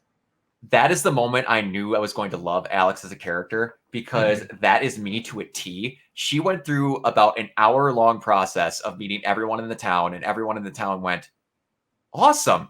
You're Gabe's little sister. We love you. We'll get the shirts off our backs. We will pay for your college tuition. We'll do whatever we want for you because we know you'll be great. She screws up one time. I'm a creep. I'm a weirdo. I don't belong here. Why the hell am I here? After one thing. Great song. Despite the fact that, which is, she did awesome, which is just immediately the whole world is ruined. I screwed up. They're not going to like me after the one thing. And I was like, that is how a lot of shit affects me all the time. And Same. Creep was great. Disappointing people is like one of my things where I'm just like, I don't want to do that. Yep. I'm such a people pleaser in a way. It's like, it's very hard for me to do anything wrong or to be embarrassed in front of people. Like that is like kryptonite. It just really makes me feel like I just want to crawl into a little ball and just dig a hole in the ground and just stay there and not have anybody, like, don't look at me. Yeah, no, I hear you on so that. it's like, it just, Creep has always been a relatable song for me. Yeah, so. And the fact they have her voice break and like the tones change out, but like, and then that goes back to 4 when she's singing that, and like they just immediately are into it. We're like, who's singing? I love guys? the song too. The song that they pick. What do you do? And then the best is like, it's one of my favorite style of joke cuts ever. He's like, guys, who'd we get? And then it just cuts to Alex. Yeah, like, that smash cut to Alex. Smash cut to Alex on stage and go, I hate all of you. It's one of my favorite style of comedic jokes, and I will never not laugh at that. Same. But then, she just starts playing, and then Alex is just like the easiest drum part in almost any song ever. It's just and they nail it, and it's great. And then like that's the whole chapter, pretty much. Outside of pretty much it. Outside Pike. Of and then the other thing, but then you get talked to by Pike, and I'm like, all right. Stuff needs to start happening because like Alex even says, I pulled the last thread. I need to figure out what's going on. So then Pike takes you in and like, we need to talk. I'm like, what are we doing? I'm like, Pike's not going to, someone put a lockdown on Pike and he's not going to help you. Yeah. And sure enough, you get in there and he offers you the coffee, which did you go for a beer or did you take coffee? Or I went for the beer. Exactly. I was like, how about a beer? How about a beer? Exactly. Yeah. And then, fuck you, man. And, exactly. And get this from a guy who's a grandson of a cop. I was kind of like, I get where this is from, and it's just I totally understand it. It's just like, dude, that sucks. You're trying to do your best to not piss the person off, and especially someone like he's been trying to be good friends with, especially the situation with Gabe. But then you sit down and you're like, why are you being so pissy about this? Like, dude, help me. But then he throws the folder out with the search surveillance stuff. And like, yeah. I was like, frick. But then again, you get offered with, and you basically tell them to fuck off. You tell Diane to fuck off. It's just like, everyone's like, no, I have their asses nailed on a USB drive. I don't care if I have to take it and post it on freaking Google. That's right. Something needs to happen. And that's right. Then you get presented with the option to take Pike's sphere away. Did you? I did. Without a doubt. Without a doubt. I'm like, I don't know how Charlotte's is gonna figure. I'm like, I'm not gonna sit here and let this guy like just waffle about it and not help, you know? Like, exactly. He has the power to be able to do something, so we're definitely gonna take his sphere away. Yeah. With Charlotte's stuff, like you get to see her kind of be a zombie at the end of the festival. Yeah, I was like, okay, with Charlotte, it's a little more questionable what you did there, but I think with Pike, it's absolutely not. Yeah, he's scared because he thinks he's gonna lose his job over this, or that he doesn't think they can win. And I'm like, dude, do the right thing. But I would be curious to see how it plays out if you don't take his sphere away. Exactly. And I like, this is one of those things where it was like 1% in 99 when you look at those when you look at the thing, it's like, it's obvious what people chose. And exactly. Yeah. And it's just, I'm sure the developers were like, oh yeah, this is definitely going to go one way or another. Absolutely. Because they're just like, but I think how they tried to do it with Pike is have the obvious setup to where you see how you basically zombified Charlotte by taking her anger away. Yeah. And you don't know what would happen if you did it with him, where he might be too gung-ho and ruin it. Yeah. Maybe is what they were going for. Yeah. Is it a Batman the Animated Series episode situation where Scarecrow took his fear away instead of giving him the fear toxin, he gave him the anti-fear toxin? Yeah, exactly. And then he just started getting all reckless. Yeah, exactly. It was just like, maybe it could be. And well, I don't know, but yeah. And then you cut back to your apartment where you're like, everything's done. I don't know what to do anymore. I just have to hope for the best and hope this works out. And then you get the note from Jed to come talk, and you get changed and all that. And of course you have the moment with Steph that happens after the singing. Yes, exactly. Or whoever you choose. I guess if you choose Ryan, then you probably have the moment with Ryan. You have the moment with Steph where you meet up on the rooftop and you talk about your relationship and where you want her to move. I picked her to move to Salem. Where did you pick? Ocean. Okay. We talked about her joining a coven, and then Steph's and then cool. Alex goes a lesbian. Yeah. Alex goes a lesbian coven, and then Steph goes, "Is there another type of coven?" Another type. Yeah, exactly.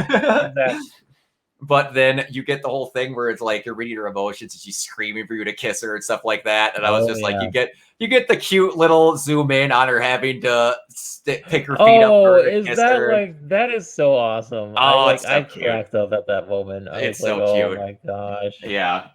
He's like, you gave me some stuff to think about and all that. And then she goes, walks away, and then. Yep. That was very cool. But. And then Jed wants to talk. And he's just like, all right, so you had a more fun fall festival than you were expecting. He's like, you saw me get arrested. And he's just like, yeah, there's this and that. And Typhon's guilty. And there was another explosion. And all of a sudden he's just like, and then he can admit, and he'll admit that he knew about it the whole time. And you get pissy with him. And then he's like, Typhon's a devil that's ran this town. And I'm sick and tired of hiding their secrets and all this. And then you go to the mine. And I'm just like, did you message anyone? I'm like pausing and looking at the text messages and all this other stuff. And I'm just like, oh man. And I'm starting to get I was literally felt like there was a hole boring in my stomach. I was getting so churned. And all of a sudden we're going there. He's like, 2 clicks that way is this, that, and then towns that way. And that's what they were trying to bury. And then you go down and you see Alex freaking out. And she's like, Jed, why are you sad? I'm like, if you turn around and Jed has a gun, I swear to, and you turn around, he's got a freaking Glock, pointing at your head, no! It was so obvious, but I didn't want to believe it. It was so obvious. And then he missed. He missed, grazed the side of her head, which I was just like, because he ran at her. I don't know if he freaked out and then just popped the pistol up and then she fell. I was like, really? Really? Yeah. And it's like, well, the part that she still survives that fall. That too. I was like, okay, this Yeah, chapter 5 is where it took a few missteps for me in terms of the game itself, in terms of the storyline. I just was like, you had me, and now you're kind of just like, I don't know. The only thing that I didn't like is But I that think it got better towards the end. I don't know. I had a really bad ending, so to me anyway, it was kind of a lousy ending. So it turned me off a little bit. Like, you remember my initial reaction that I texted to the group was like, I'm not sure I like this ending. Yeah. But she falls, and the chapter starts, and you're back in the counseling room. I'm like, hold on. And then all of a sudden he's like, so how was your time in Colorado? I'm like, hence it's B-side for chapter 5. B-side for chapter 5. And all of a sudden I'm like, if y'all don't show what happened, and like, you messaged me that you didn't like the ending before this started, so the entire time I'm waiting for the shoe to drop for this thing I'm gonna hate. So then I'm like, are they just gonna skip what happened with Jed and Typhon? I'm like, what the hell? Why am I in my like, what? And then all of a sudden they go through this, and it's like, I know I've learned to live with my emotions. What are you talking about? He's like, then you'd realize you're talking to an empty chair, and it turns around, and I'm like, oh, this is Life is Strange 1. You're in a weird, like, existential crisis mode. And I'm like, okay. I thought you were dead. I thought Alex was dead. I thought she was dead and or dying. Dead or just bleeding out, and just like, this was it. I was like, if we're living in the afterlife and Typhon doesn't get caught and Jed just walks away, I'm legit gonna say this is the worst game I've ever played. I almost thought that they were gonna switch it to Steph or something. Like, I thought they were gonna do Steph a whole, has to come find you, or Steph or Ryan have to come find you. That's what I thought they were gonna do. That would have been ballsy. But I loved Alex too much, and I almost wonder if that was something that they could have thought about. Like, if that was an alternate where Steph and Ryan then get Jed, if you had the option to have Alex die, that would have been nuts. I mean, I wouldn't want her to die, though. Well, I know, but it's like, if you screwed up, Alex died.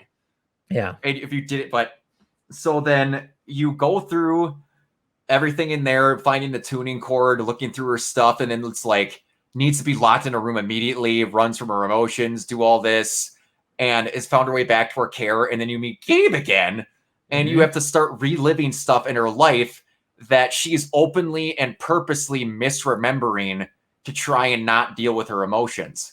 Okay, I felt like they padded this out a little bit, because you had to go through each thing like 2 times. So I felt like it was a little bit padded.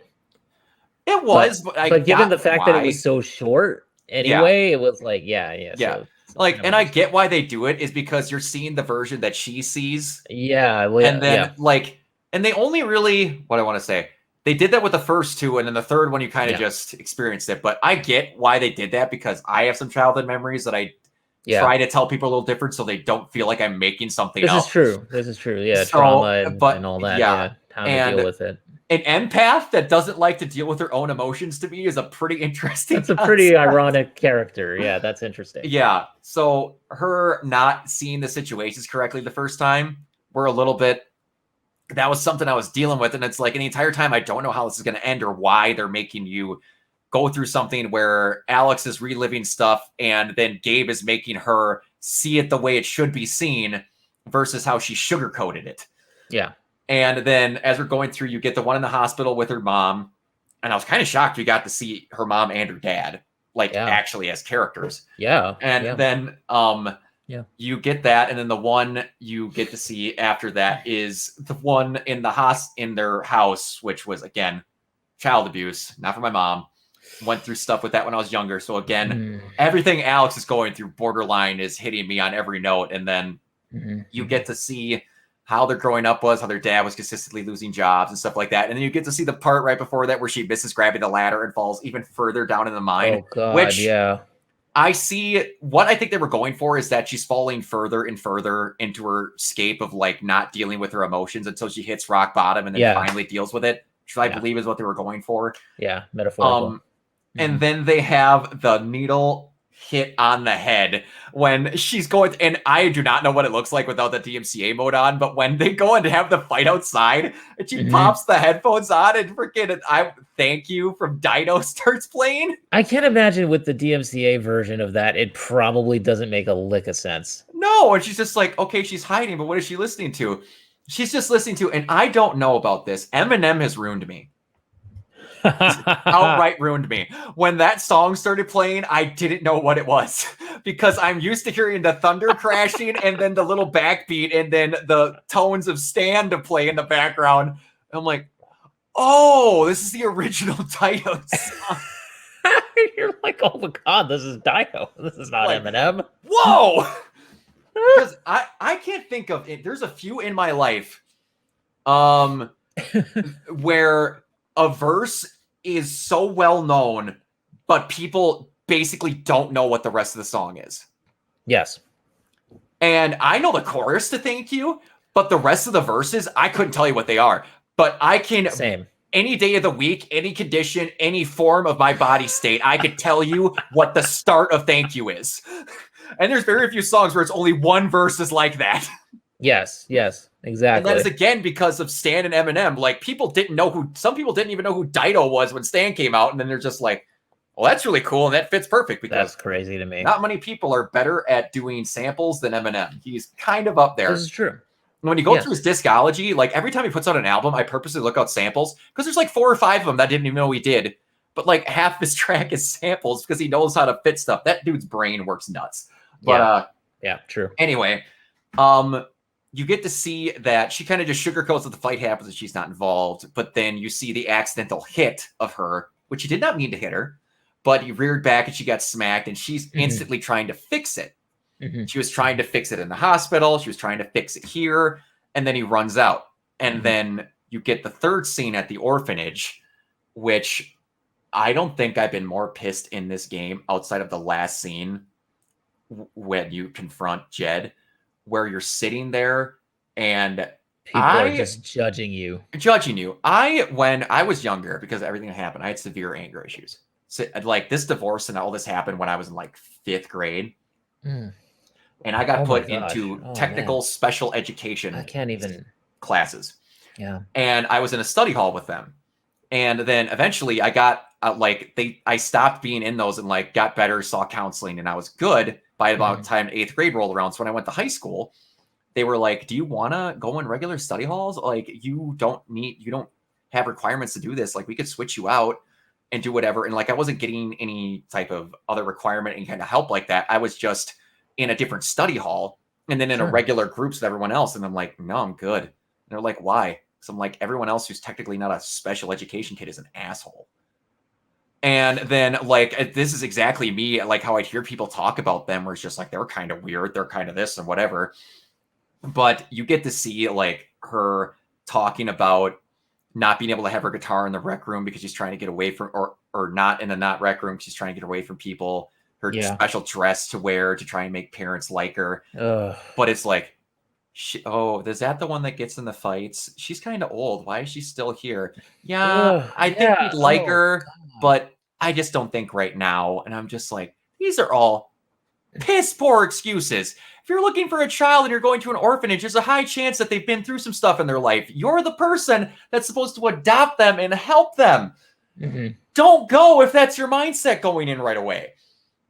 Yeah. Like, and it's I don't really have much to add here because I think you're doing a good job of covering it. That's fine. It's just that it was culminating because of all the shit that I've gone through. And then you finally get why you're going through all this. Because I was like, these scenes are loosely tied, but I'm like, what the hell is the point? And then Gabe sits you down, and it's the thing that interacted me with Alex to the T, to where Alex is pretty much a female version of me. This is the exact moment that it hit me, where he's always like, every moment of your damn life, you're always trying to fix everything for everyone else. You don't need to. You were 11. You were 11. It is not your fault. Stop blaming yourself. Crap happens. And I'm just like, okay, he's talking through her right at me. And there was just like, I couldn't have I felt like stupid stuff that I did that they thought about was my fault when my parents were getting divorced and stuff like that. And it was just like, no, my parents were just having issues. And then it was me taking it out on myself. It got to be the point of where I related with Alex on more levels than I could describe.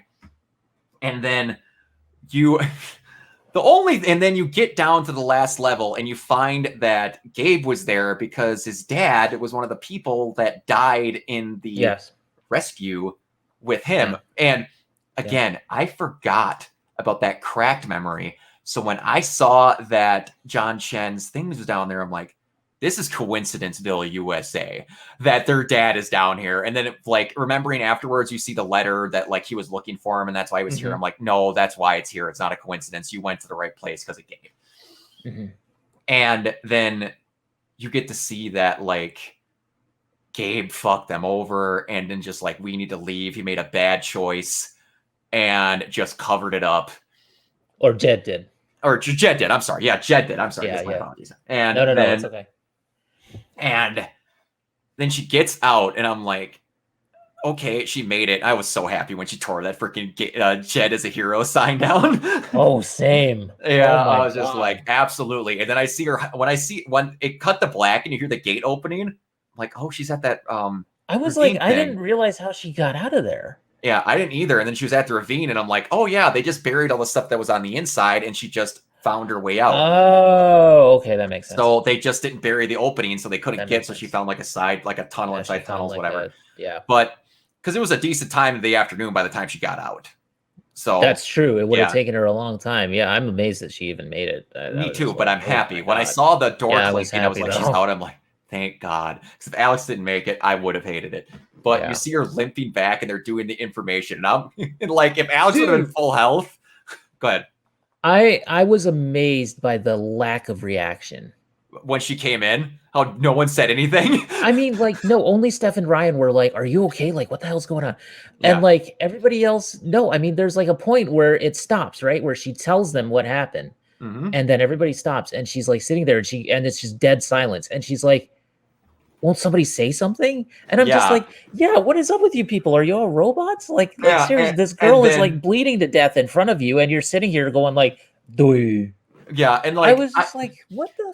I get both sides of that, but I'm trying to think in my head what I would do if someone just went, "This guy has been a father figure for you for 10 years. By the way, he just tried to murder me. I'm new in town. Hey, believe me?"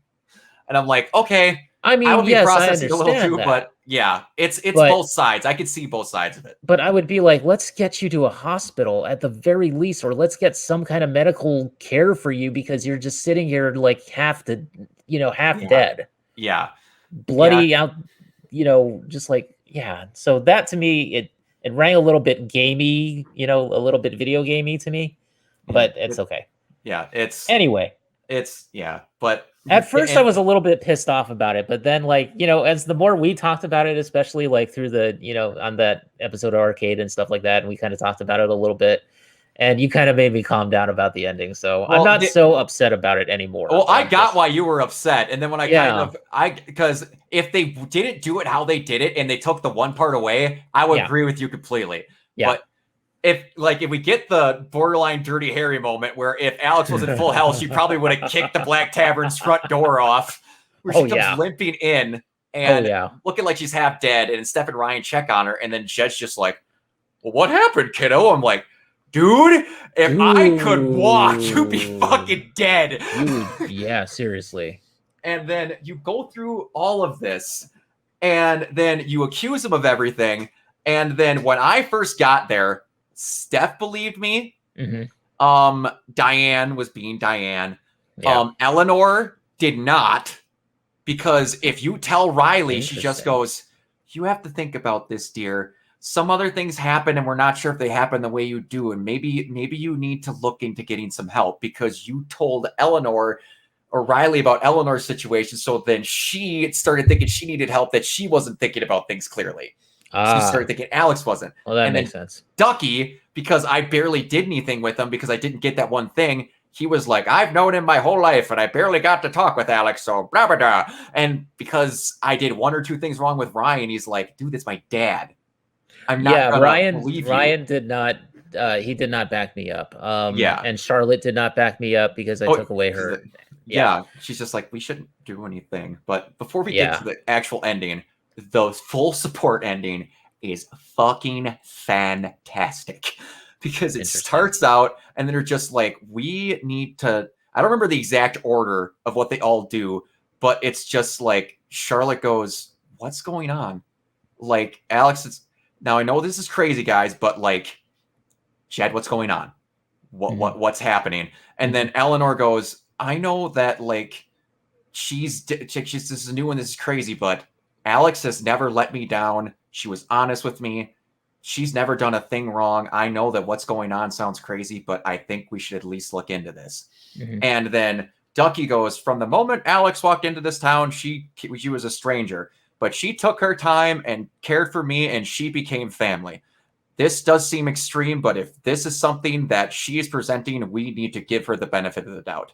And then of course, Diane goes, it's what, oh, no, sorry.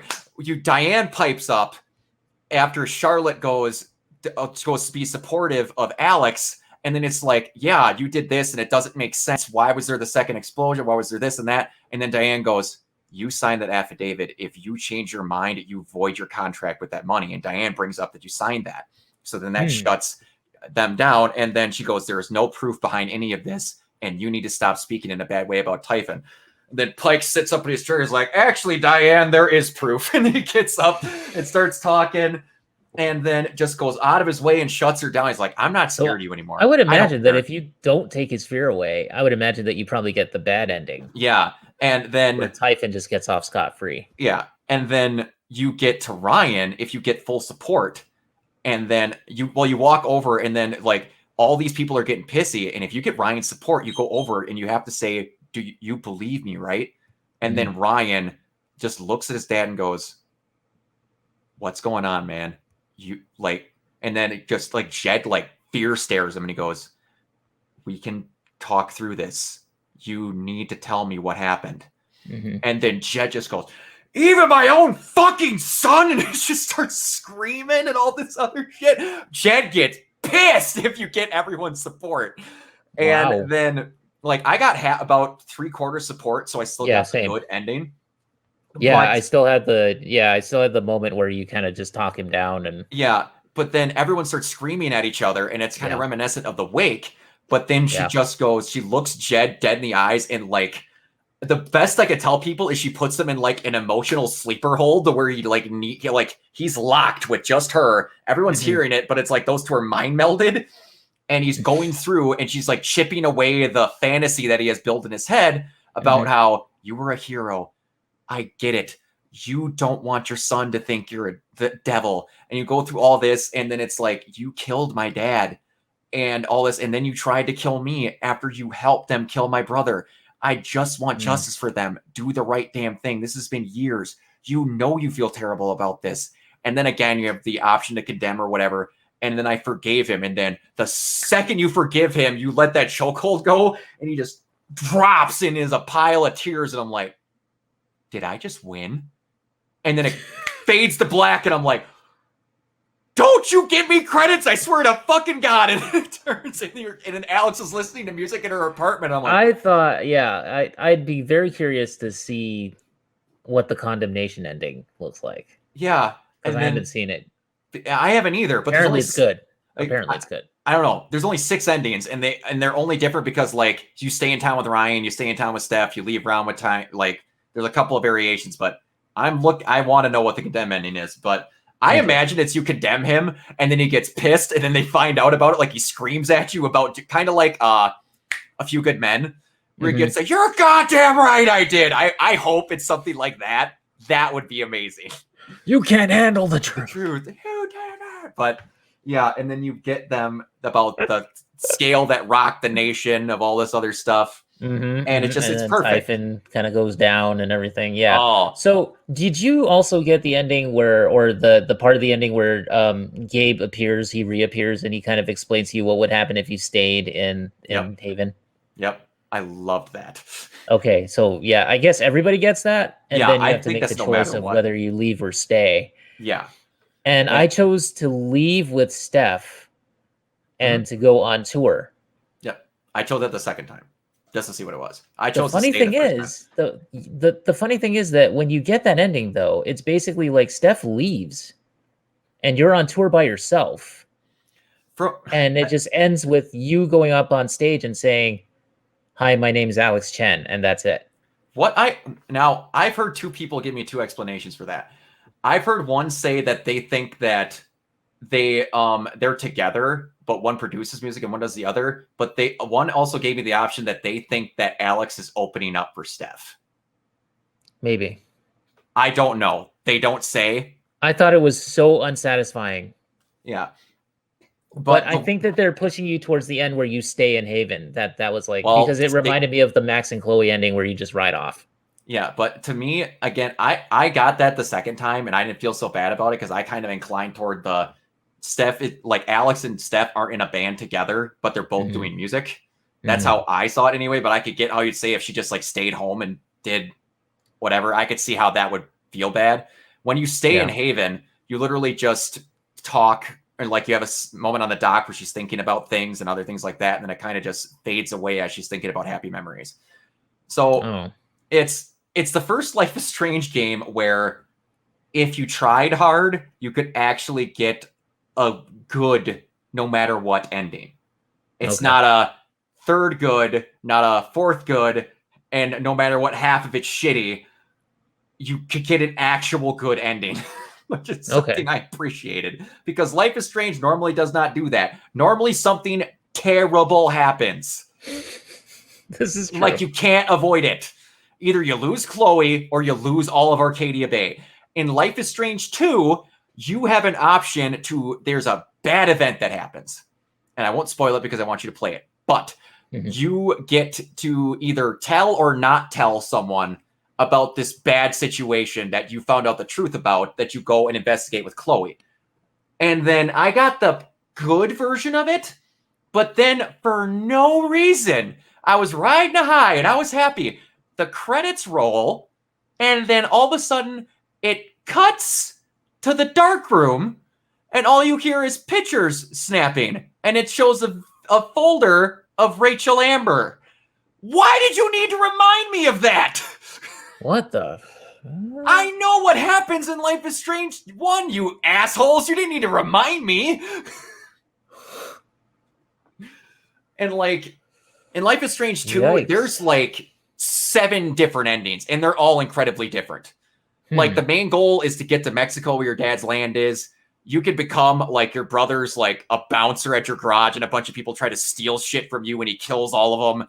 You can get out of juvie if you do the right thing, which is incredibly hard to do. There's some other things, and like you lose your brother. And this is the first one where it was like, you did it the right way, and your character was happy. So at least you get a good ending. Yeah, and that's another thing where I was like, okay, you should have the opportunity to make your character be happy. Yeah, of course. You should also have the opportunity to fuck up and make them not be happy. That's when you have games that aren't connected. You have the ability to do that every time. Which goes to my next point. I kind of want another game with Alex. I wouldn't mind. It's another game with Alex or another game I wanted with another Steph. Game with Max and Chloe, but we ain't gonna get that ever. I'd always wonder. They have the comics at least. The comics, or if there was a point where Max would show up in somebody else's thing. It gets to be to a point where you can't have too many of these people in the same room. Yeah, you can't really, because then the powers would just go crazy. Powers would just go, oh, you made a bad decision. Hold on. Rip, rip, rip, rip. It's like, try that again. Max is like, I'll just rewind time, everybody. Yeah, exactly. It's like, yeah, I can't figure out what he's saying, and I have no way to do that. Hold on, let me solve that problem. It's like, if they were in the same room, you just don't have a game anymore. Like, Alex and Max's power set together is problem solved. Yeah. And like, that's true. Again, if you have Sean, it's Daniel. Daniel, the little kid, is not telepath, telekinesis, has telekinesis. Okay. So him's another one where if you needed to help sneak stuff, like Diane's USB, he could have just stood on the other end of the room and like floated the thing right past everybody. Exactly. That would have been funny. But the reason why you didn't like the ending at first, what did you compare it to? The first time you told me. It was, you compared it to Arrow, right? Oh, yeah. So I was like, with Jed. Yeah, the part with Jed, I was like, that just felt to me like an Arrow ending where, people would just talk each other down all the time and just like, oh, Arrow's gonna give you a scolding. Yeah, it's one of those things where it's like, and then you mentioned that, and I'm like, I would agree with you 100%. if Alex was not using her emotions at that, if not like basically locked him down to see all his emotions. Because a cool part in there is like you actually see Jed's like skin shadowing change for the emotions he's making him feel to actually crack away the facade that he has built up. Yeah, if she didn't have her superpowers, then it would be like... Yep, I would agree with you completely. If it would have been like, I'm not going to use my powers for once, and I'm just going to make him do it the right way, I'm like, no. Yeah. That is, and another thing that I liked about this is that there was nothing in this game outside of her surviving at full that I went, wouldn't happen in real life. Mm-hmm. That's another thing that I appreciated about this. There's other situations, like in Life is Strange 1 was pretty good about it. 2 was kind of There was a couple in Before the Storm, but it was like, this was the first one where it was like, every bit of this I could have seen happening to someone. Outside of the emotional powers, like looking through this stuff, I could see it happening. There was never a moment where I was like, no human being would ever do that. And I agree with you. Yeah. And that's just one thing I appreciated about it. The writing was great. The music choices were awesome. Alex was just phenomenal. Yes. All the supporting cast was small, so they didn't feel overused and everyone was important. Even you had side stories with the freaking NPCs in town that you could get them endings. Like the bird watcher, the dog guy, you could finally make the unrequited love people hook up. You could be nice, and then you could basically just tell them to go have sex. I wish it was easy as that, by the way, to just be like, to have somebody just come up to you and be do you know how many times he likes you back, or he likes you back, or whatever. Do you know how many times I would do that with people? I would just be like, just an outside perspective here. I think you two would make a great couple. Exactly. Not gonna throw any shade or nothing. Just give that a try sometime.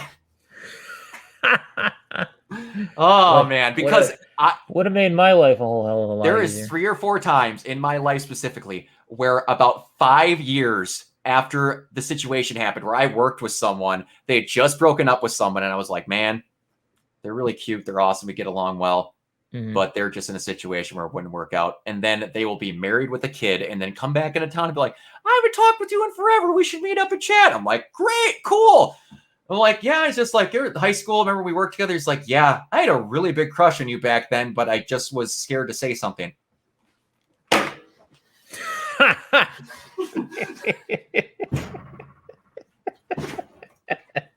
And I'm internally going, fuck! Oh, that never happened with me.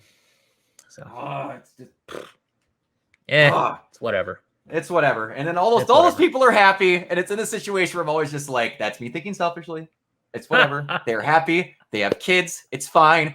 But damn it! Why do I need to be a coward? As Ed Bison once said, the road not taken. For me, it was just a Tuesday. I've never watched that to completion, and I need to. Oh my god, you need to. That would be a 0 stars that I'd be very okay That is with a watching. great film. I stand by my love of that movie. Yeah, and the fact that Ralph Julia wanted to do it. Because let me tell you, everybody else should think of Street Fighter: The Legend of Chun-Li if they want to talk about a bad Street Fighter movie. Like that made the Jean-Claude movie look fucking amazing. I've never seen it, so I couldn't tell. But anyway, I'm going to kick Bison's ass so hard. Bison wannabe is gonna feel it. Anyway, yeah, but this, like, a lot of people have been giving me shit because I say this. I like this better than Life is Strange 1. This is the best game that they've made by far.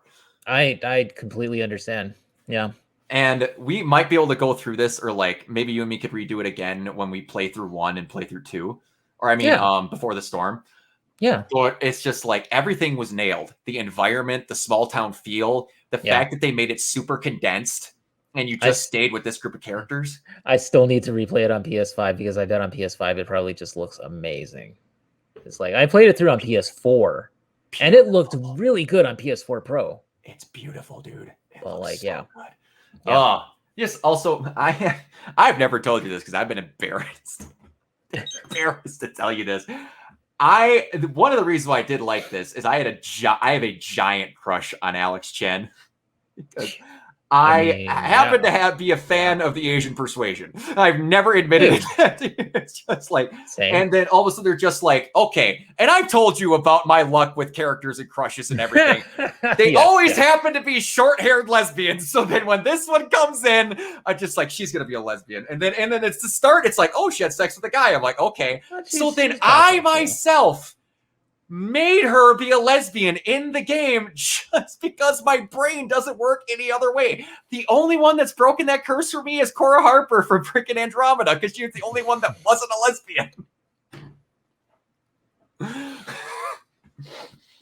Yeah, because if you think about it, what about like Pan Am in Cyberpunk? Well, she has long hair. Oh, true. But she's not a lesbian though. She's not a lesbian, but it's always they have hair this length and they're a lesbian. Who did I go for in Cyberpunk? Judy. Absolutely. Immediately it was Judy.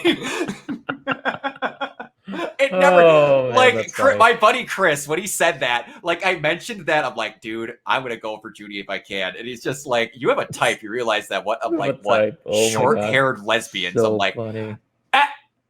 Okay, yeah, you're 100% right. Like, just going through like all the options. Like the only ones that weren't lesbians that I have crushes on in video games that have short hair were Jill and Ada. But it's always this length hair, and 90% of the time they're a lesbian.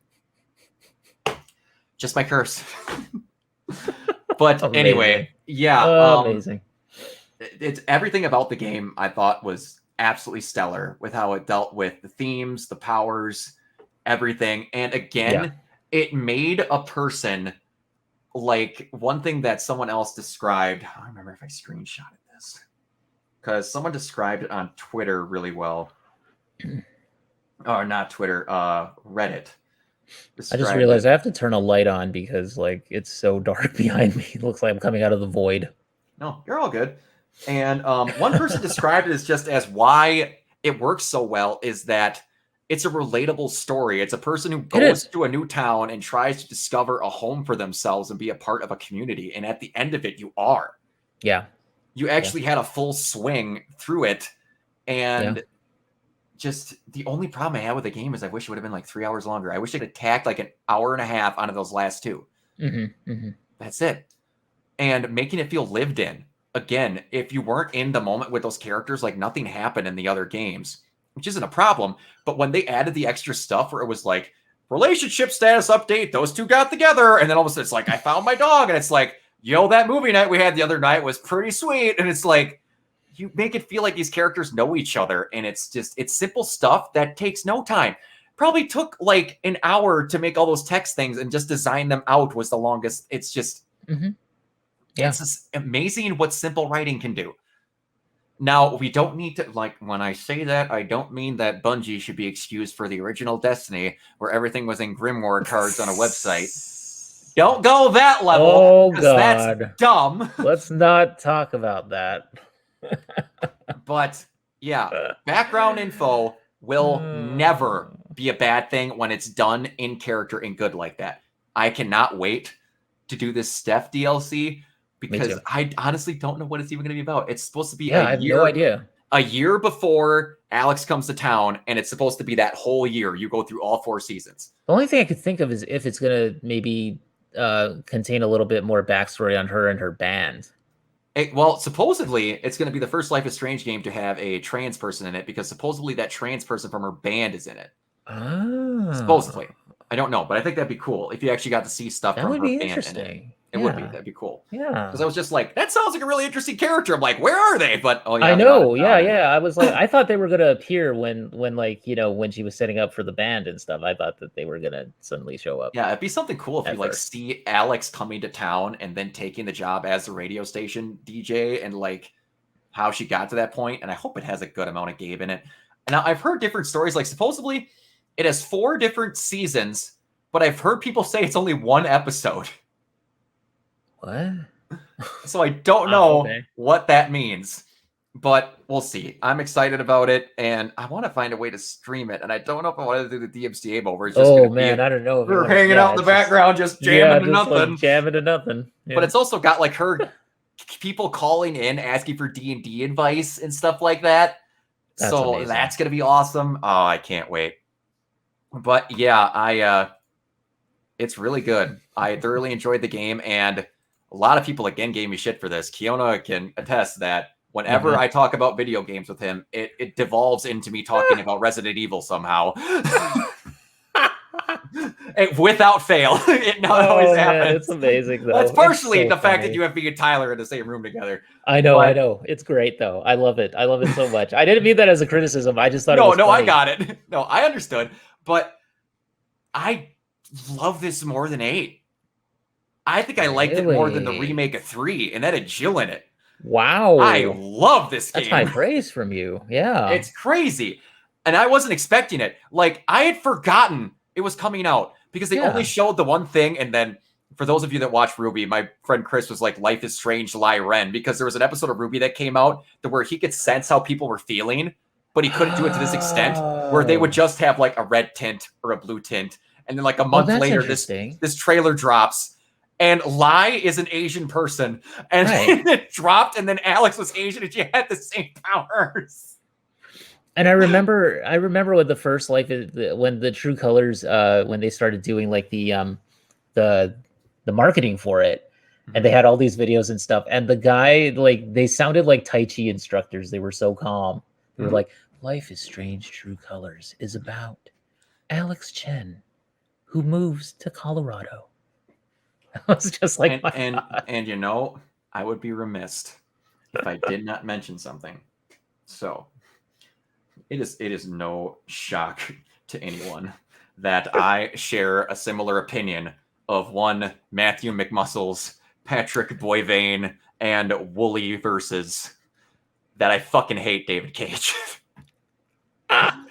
and think he's a useless hack. But hey, David. This is how you fucking do a game with emotions involved, you fucking douche. Put that on a postcard and send it to his fucking house. Gah! Send it to James Stephanie Sterling. Yes. Have them read it. This is how you handle emotions. You are a tone-deaf, useless piece of garbage that steals other people's ideas. Man. So have fun with Star Wars by David Cage. Supposedly it's not going to be a choice-based thing from what they're hearing. Like, it's actually going to be like an adventure game.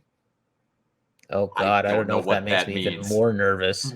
The thing that will make at least we got Knights of the Old Republic remake coming out. Yeah, that's coming. There you go. I'm happy about that. And I just have to, and I'm gonna really like February because I'm getting Horizon and I'm getting both Life is Strange games.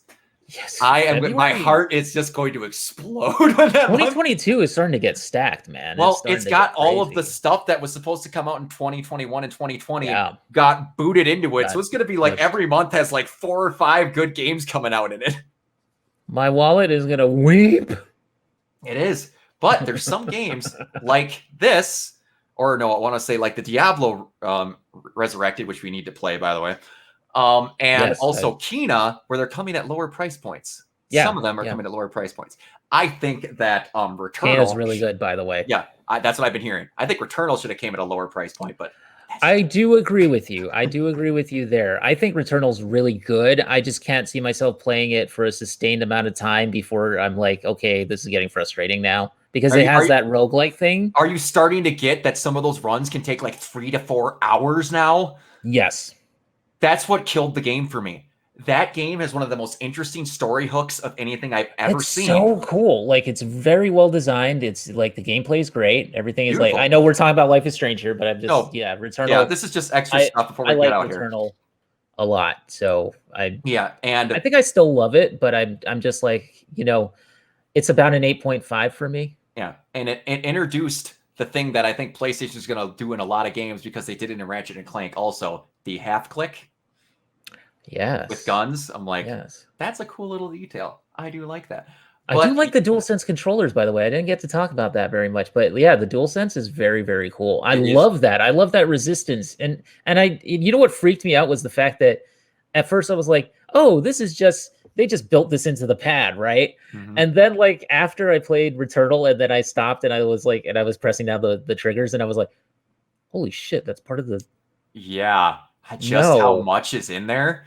And like you go from like let's say Ratchet and Clank. I was playing. Yeah. What the hell was it? I can't remember what it was, but I was playing some game that wasn't designed with the DualSense in mind, and then I switched to Ratchet and Clank. And I was just like, the whole controller's moving and pulsating to other things. And then I went back off to something else and then went back to playing the Ghost of Tsushima director's cut. Every time I go back to them, like, I never want these to turn off. Like, you're feeling the half clicks and resistance on shots with the sword and stuff. It's just crazy. The best description, and I don't play it because I'm not great at it, is Demon Souls. Pat described that he went to stab something, it missed, and it hit the wall, and he felt it scrape against the side of his controller. Like you skimming the wall would feel like. That's amazing.